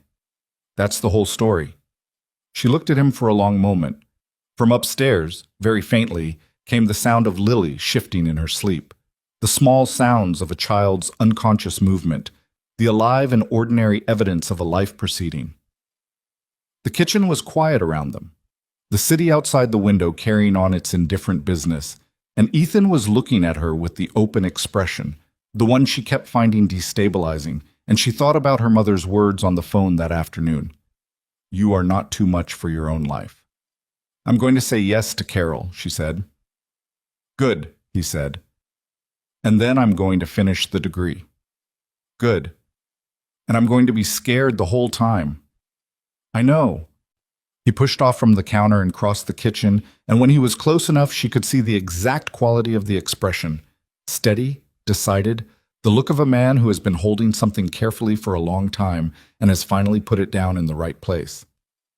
"And I'm going to be here the whole time. That's also the whole story." She held his gaze. Then she leaned forward and rested her forehead against his shoulder, briefly. The way you allow yourself to be held by something when you've finally accepted that it will hold, and she felt him put one hand on her back, light and certain, the architecture of something that had been building without announcement for the better part of a year. "Okay," she said into the quiet of the kitchen. "Okay," he said. Upstairs, Lily slept. The city moved outside the window, and in the kitchen, 2 people who had both learned the hard way that things fall apart stood close together and chose, without theater, to try building something anyway. The Q4 audit started on a Monday in October, and Ava did not sleep well the Sunday before it. She lay in her apartment in the dark. She'd stopped thinking of the studio as temporary somewhere around month 4 of the job, had started actually living in it rather than camping in it, had bought a real lamp and replaced the sticky burner and hung the photo of herself and her mother in a frame that wasn't crooked. And she stared at the ceiling and ran through the audit procedures in her mind, the way she used to run through her table sections before a lunch rush, checking coverage, identifying the gaps. The external auditors were from a firm that had a reputation for being thorough in the way that meant they would find things, and the finding of things was not the concern. The concern was being the primary interface, being the person who stood in front of them and answered questions and did not hesitate or equivocate or give the impression that she was uncertain about anything she was not actually uncertain about. She was 23 months into the job. She had 8 courses left, was on track to finish in the spring. The compliance position had been official for 4 months, and in those 4 months she had restructured 2 reporting workflows, identified a classification inconsistency that would have created a problem in the following year's tax filing, and built a tracking system for regulatory changes that Carol had reviewed, made 3 notes on, and then distributed to the broader team as a departmental template. These were real things. She knew they were real things. She also knew that knowing you've done real things and standing in a conference room with auditors who don't know you from anyone is not the same experience, and her body was aware of the difference at 1 a.m. in the dark. She texted Ethan. Not about the audit, just still awake. He wrote back in under a minute, which meant he was also awake, which meant something was on his mind too, or he'd learned to sleep lightly when she might need him, and she wasn't sure which possibility moved her more. What's the ceiling looking like? He wrote. The same as always. Unremarkable. Then stop looking at it. The audit is not going to be decided by what you do at 1 a.m. I know that. You know it, and you're still looking at the ceiling. She turned onto her side, away from the ceiling. How's Lily? Asleep, unlike certain adults. She made you something today. Wouldn't tell me what it is. She put it in an envelope and wrote your name on it and then told me not to look at it, which I absolutely did not do. Did you look at it? I would never. Ethan. It's a drawing of the 3 of us by the river. She gave me the shortest legs. I'm choosing to believe it's artistic interpretation. Ava lay in the dark and pressed her smile into her pillow like she was 17 and not 32. Tell her I can't wait to see it. Get some sleep. You're going to be fine tomorrow. Fine or okay? A pause, longer than his usual response time. Then, okay, I think tomorrow you're going to be actually okay. She closed her eyes. She didn't sleep immediately.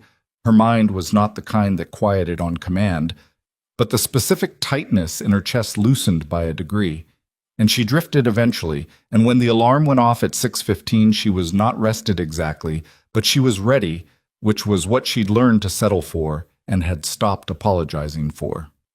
The auditors were 2 women and a man, all of them experienced in the specific, bored way of people who have done the same thorough job many times and have stopped being surprised by what they find. They were professional and they were precise, and they asked questions the way Carol asked questions, without interest in the answer you wanted to give, only in the accurate one. Ava answered them accurately. There were moments during the first 2 days where she felt the specific sensation of being tested against her own preparation, a question that required her to pull from a piece of documentation she'd reviewed 4 weeks ago, a discrepancy in one of the secondary files that she'd noticed and flagged in August, and which appeared now as an example of exactly the kind of preemptive identification that auditors preferred to see. She found those moments and presented the documentation without drama and answered the follow-up questions without hesitation, because she had done the work, and the work was either there or it wasn't, and it was. On the 3rd day, the lead auditor, the older of the 2 women, whose name was Patricia, and who had the contained manner of someone who had permanently stopped making small talk sometime in her early 40s, stopped Ava at the end of the session. The compliance tracking system, Patricia said. You built that in the last 4 months? Yes. It's more sophisticated than most departments twice your size run. The regulatory environment we operate in has a lot of moving parts, Ava said. A manual tracking process was creating lag. This reduces the lag. Patricia looked at her for a moment with the evaluative gaze she'd had since day one. Where did you work before this? I was a waitress. A pause. Not a long one, but present. Patricia said, which was not a comment exactly, just a sound that acknowledged information received. Then she picked up her files and left. Ava stood in the conference room for a moment after Patricia left, in the quiet that followed, and let herself feel the specific, unglamorous relief of someone who has been in the fire and is now standing on the other side of it with their eyebrows still intact. She texted Carol, "Day 3 done. I think it went well." Carol wrote back 6 minutes later, "It went well.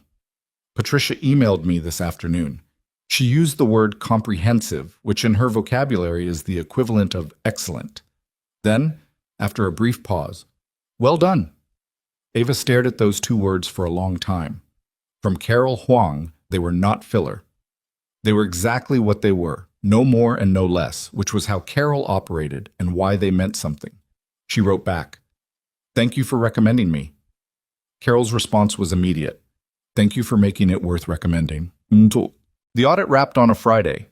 The official report would take weeks, but Patricia had indicated in the final session debrief, in her contained, minimalist way, that the department's compliance record was clean and their documentation practices were notably above the standard threshold, which meant nothing was wrong and everything was where it was supposed to be. And the year of work that had gone into making it that way had done what it was supposed to do. Ethan took her to the Thai place. It had become the location of things that mattered, the grade celebration, the compliance position conversation, and now this. The plastic chairs were still red, the menu was still laminated. They got the order wrong in the usual way. Patricia used the word comprehensive, Ava said. "I've met Patricia," Ethan said, "at an industry thing 3 years ago. She told me our previous compliance documentation was adequate." Adequate. From Patricia, adequate means you avoided a problem. Comprehensive means you built something. He looked at her. "That's not a small distinction." She looked at her curry. "I keep waiting for someone to tell me I don't belong there." "No one's going to tell you that. Serena said it." Serena was wrong about it then, and she'd be wrong about it now. He said it without heat, just as fact. "And you said it yourself at the beginning, in the parking lot of that coffee place, after you stood up to her. You said I earned this. You said it before it was as true as it is now." "I was scared when I said it." "I know. Saying it scared is harder than saying it sure." He held her gaze. "You've been saying true things scared for as long as I've known you. That's not a flaw. That's the actual courage thing. The other kind is just confidence." She looked at him across the plastic table and thought about the woman who had stood in a restaurant bathroom and told her own reflection that everything was fine. Thought about all the things that had happened between that bathroom and this red plastic chair, the hospital room, the coffee shop, the science museum, the library Saturdays, Carol's 2 words, Lily's drawing of the 3 of them by the river with Ethan's short legs. Thought about her mother's voice on the phone. "You are not too much for your own life."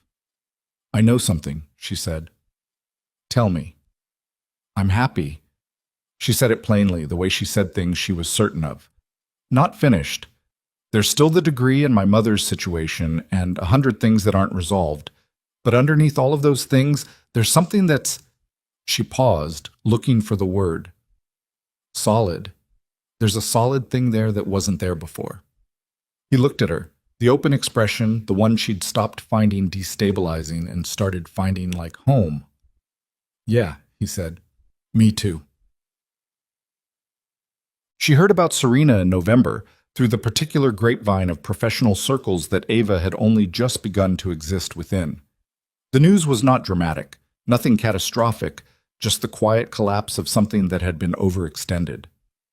The events company Serena had been running with a partner had dissolved after a contractual dispute that had apparently been building for 2 years. The dissolution was public enough to be noted in a local business column, and the column's tone was the careful, neutral tone of journalism that has facts but also has context. It isn't saying directly. Ava read the piece once. She didn't read it again. She thought about the coffee shop where she and Serena had met, the cream blazer and the practiced composure and the splinter of something raw. When Serena said, The first woman who made him actually light up was you. She thought about what it cost to build an entire life around the performance of having the life you wanted, and she thought about how exhausting that must be. The maintenance of it, the constant vigilance required. She didn't feel satisfied by Serena's reversal. She'd expected she might, had braced herself against it, had told herself that if she felt satisfied it would be small of her and she should examine it. But when she actually read the piece and sat with the information, what she felt was closer to something she didn't have a clean word for. A mix of tired recognition and something that might have been, in its plainest form, sadness. Not for herself, not retroactively. For Serena, who had spent years positioning herself above people she could have simply stood beside. She mentioned it to Ethan once, briefly, and he said, "I know," which meant he'd seen it too, and then he said nothing else about it, which was the right amount. Some things resolve themselves without requiring you to watch. The watching is optional. Ava had learned to opt out of the ones that cost energy she didn't have. She finished her degree in April. The ceremony was on a Saturday, in the university's large auditorium, which was at maximum occupancy and therefore significantly warmer than comfortable, and the acoustics were the acoustics of a space not primarily designed for spoken word, which meant that approximately 40% of what the speakers said was absorbed by the audience before it reached the back rows where Ava's section was seated. None of this mattered in the slightest. She sat in her row in the rented cap and gown. It ran slightly long on her because she'd guessed her height wrong on the rental form and hadn't noticed until she put it on that morning. And she watched the names get called from the beginning of the alphabet and thought, with the idle patience of someone who has done a great deal of waiting and no longer resents it, about all the iterations of the morning she had imagined over the years. The version where she'd finished at 23, on schedule, in a linear life. The version she'd given up, the version she'd stopped letting herself imagine because imagining things that weren't available was expensive. And this version, the actual one, which was messier than any imagined version and which had taken so long that she was sitting here at 32 in a gown that was too long, with a job she'd built and a degree she'd earned in the in-between hours of an already full life. And in the audience somewhere behind her were her mother and Ethan and Lily, and the accumulated weight of all of it, all the fine years, all the hard years, all the years of being the one who held things, sat in her chest not as grief or as triumph exactly, but as something large and real and finally hers. Ava Mitchell. She stood, walked across the stage. The gown was too long and she was careful about the hem, which was the last practical problem she solved before her name was in the auditorium's imperfect acoustics. And she was shaking the dean's hand and accepting the things she'd been working toward since she stood in a parking lot outside an administrative building at 23 and filed her withdrawal papers with the efficiency of someone managing her own devastation through process. She found them in the lobby after. Her mother first, in the wheelchair she used now on longer outings. The illness had taken things gradually, the way it did, and Margaret Mitchell had adapted to each taking with the same stubbornness she applied to everything, which meant she'd argued about the wheelchair until her legs made the argument moot, and then she'd used it without self-pity and told Ava once that it was actually faster than walking, and she didn't know why she'd resisted. She was wearing the blue dress she saved for significant occasions, and her eyes were doing the thing they did when she was feeling something too large for her face to contain. Ava crouched in front of the wheelchair and took her mother's hands, and they looked at each other for a moment without saying anything, because there wasn't anything to say that would improve on what was already in the space between them. "You did it," her mother said finally. "We did it," Ava said. Her mother shook her head firmly. "You did it. I just stayed alive long enough to see it." She said it without self-pity, just as the kind of fact that required stating. "Don't you take that from me. I stayed alive to see this." Ava squeezed her hands. "I know," she said. "I know you did." Then Lily appeared from behind Ethan's legs. She'd been there, Ava realized, watching, with the particular stillness she had when she was processing something she considered important, and walked over to Ava with the deliberate gravity of a child who has prepared for this moment. She was holding a card. She'd made it herself, construction paper, with drawings on the cover that Ava recognized as the three of them by the river, same as the earlier drawing, but more detailed now. The water was blue with small lines for waves, and there were trees on the bank, and all three figures had properly proportioned legs, which suggested Lily had taken feedback on this point. "I made you a card," Lily said. "I can see that." Ava took it, opened it. Inside, in the careful, large letters of a 7-year-old who had been practicing her writing, "Congratulations, Ava, you are the smartest person I know. Love, Lily." Under the text, she had drawn a diploma, which looked like a scroll, which Lily had labeled diploma, in case the intent wasn't clear. Ava looked at this card for a long time. "Do you like it?" Lily asked. "I love it," Ava said. "I'm going to keep it forever." Lily evaluated this statement, found it satisfactory, and then moved immediately into a detailed account of the vending machine she had encountered in the lobby and its extensive selection, which she felt Ava should be informed about since she'd been sitting in the auditorium and might have missed this development. Ava listened to the vending machine report and held the construction paper card and looked up at Ethan over Lily's head, and he was looking at her with the expression she'd stopped trying to categorize and started simply receiving. The one that said, "I see all of it," the card, and the mother in the wheelchair, and the gown that's too long, and the 7 years that got you here, and I'm not going anywhere. He proposed on a Thursday evening in May at the river. She knew it was the river because he'd asked her 2 weeks before if she wanted to take a walk there on Thursday evening, and she'd said yes, and then she'd spent the following 2 weeks aware that something was coming without knowing its exact shape, which was becoming a familiar experience with him and one she'd stopped resisting. The evening was mild. The river moved alongside them the way rivers do, with the particular indifference of things that have been doing what they do for longer than any of the people watching them, and the light on the water was the long gold light of May evenings in the city, when the sun drops slow and warm and the world holds the color longer than you expect. Lily was with them. This was not accidental. Ava understood, watching him crouch down on one knee on the path beside the river, that he had chosen this deliberately, that Lily being here was not incidental to the proposal, but central to it, because the thing he was asking was not only about the two of them, and he wanted everyone present to know that from the beginning. He was not proposing a relationship. He was proposing a family, with all three of them standing in it. He looked up at her from the path. In his hand was a ring, simple, a single stone, the kind chosen by someone who pays attention to what the other person actually likes, rather than what the category traditionally requires.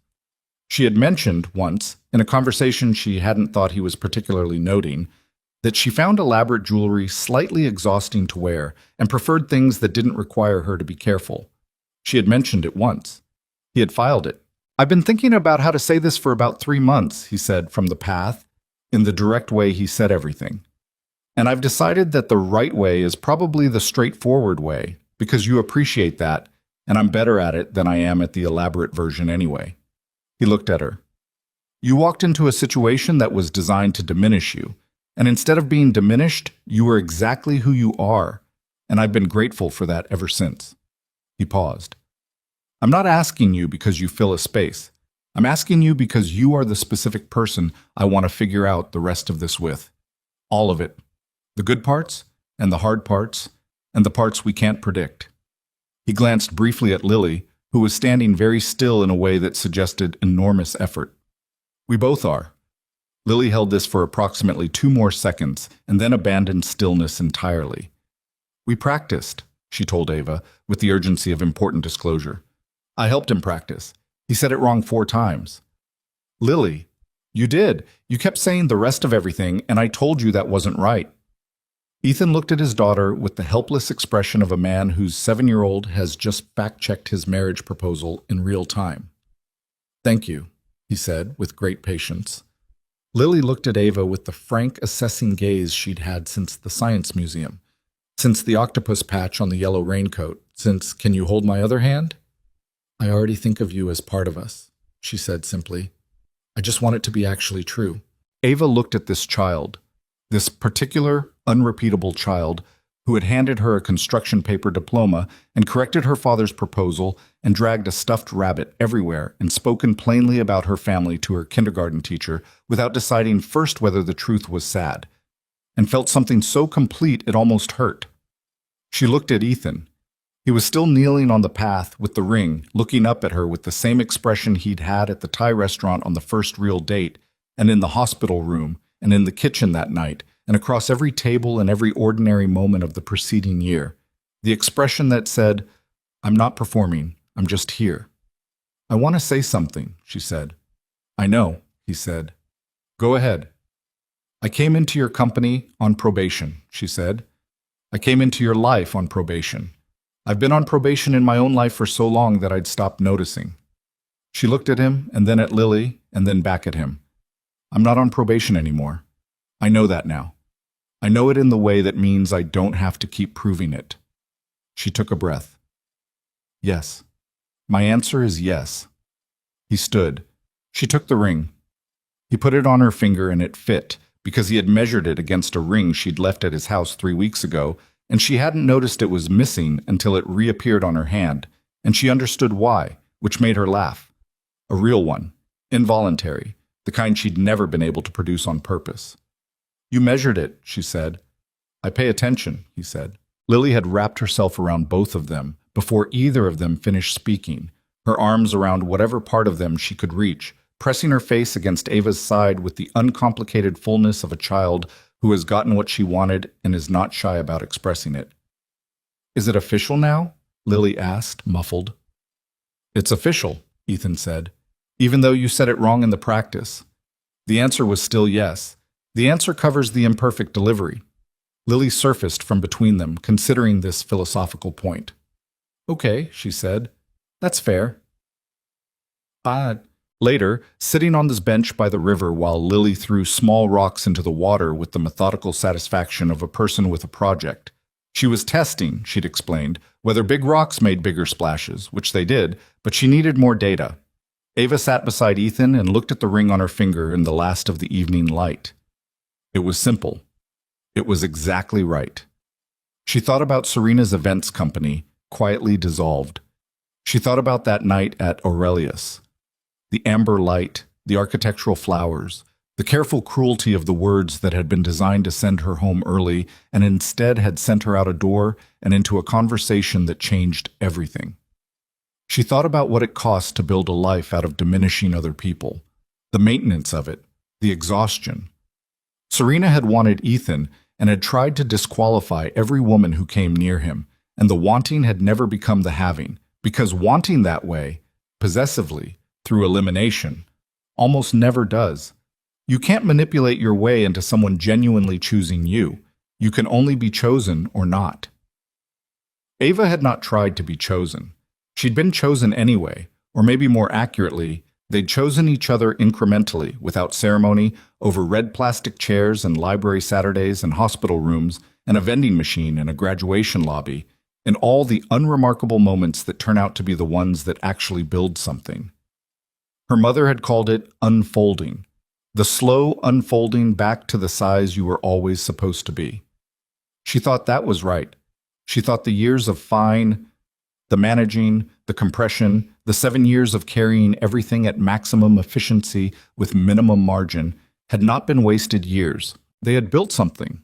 They had built her capacity for the weight she carried now, which was heavier in terms of raw volume, but lighter in a way she couldn't fully articulate because the weight was shared now, and shared weight distributes differently, sits differently, doesn't press the same way on the same places. "What are you thinking?" Ethan asked. "That we're going to have to tell my mother in person," she said. "She'll be insulted if she hears it any other way." "I know, I called her last week." She turned to look at him. "You called my mother?" "I asked her permission." He said it with the straight face he used when he was saying something that was both sincere and slightly aware of itself. "She told me I didn't need her permission, but she appreciated being asked, and then she gave me a list of 4 things I should promise her about how I'd treat you." "What were the 4 things?" "That's between me and your mother." "Ethan." "She made me promise not to tell you. She said you'd overthink them." He looked at her steadily. "She's not wrong." Ava looked at him. She thought about her mother in the blue dress, in the wheelchair, saying, I stayed alive to see this. She thought about what it meant to be seen by someone for 30 years, to be the thing they organized their surviving around, and what that love required of a person and what it gave back. She's not wrong, Ava agreed. By the water, Lily had moved from testing splash sizes to constructing what appeared to be a small dam out of available stones, narrating the structural challenges to herself under her breath in a way that was entirely her father's engineering instinct expressed through 7-year-old ambition. She had her mother's ring on her finger, the gold band Margaret had put there years ago that Ava wore on her right hand.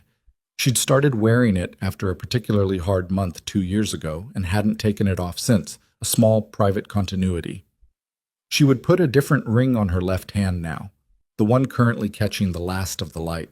She was not the person who had stood in that bathroom and said it's fine, or she was that person still, but more the way you're still the person you were at 20 when you're 32, still containing that version, still capable of her efficiency and her compression and her practiced capacity for survival, but no longer only her. Built out from her, the way structures build from their foundations so that the foundation is still there and doing its work and the weight is now distributed across more than one point. She looked at Lily at the water's edge, focused and narrating, building her small dam with the seriousness of a person for whom all projects are significant. She looked at Ethan beside her, forearms on his knees, watching his daughter, present in the particular way he was present, not performing contentment but actually in it, the tired, real, earned contentment of a man who had spent 5 years holding things together alone and has finally, tentatively, put some of it down. She looked at the river, which had no opinion about any of this, and moved the way it always moved, the way it would have moved before any of them existed and would move after, which was not a melancholy thought, but a grounding one. The reminder that you are small within something large, that the large thing holds you whether or not you acknowledge it, that you don't have to be the whole story to be a real part of it. She thought, this is what okay actually feels like. Not the absence of hard things. Her mother was still sick, and the bills were still numbers that required managing, and life was still the complicated, unresolved, ongoing project it had always been. But underneath all of that, the solid thing she'd named at the Thai restaurant after the audit. A foundation that was hers, built from the things that were real, not borrowed and not contingent, and not dependent on circumstances staying good. The solid thing had a name now, or several. It was called Carol Huang, and construction paper diplomas, and green curry and red plastic chairs, and a ring that fit because he paid attention. It was called Margaret Mitchell, in a blue dress saying, I stayed alive to see this. It was called a small person at the water's edge who had taken her hand at a museum entrance and never really let go. Lily, Ethan called. We should head back. Your grandmother expects us for dinner. Lily looked up from her dam with the expression of someone interrupted at a critical juncture. I'm not finished. The dam will be here next time.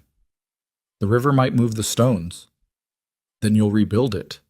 He looked at her with the patience of a man who has had this negotiation many times. 5 minutes.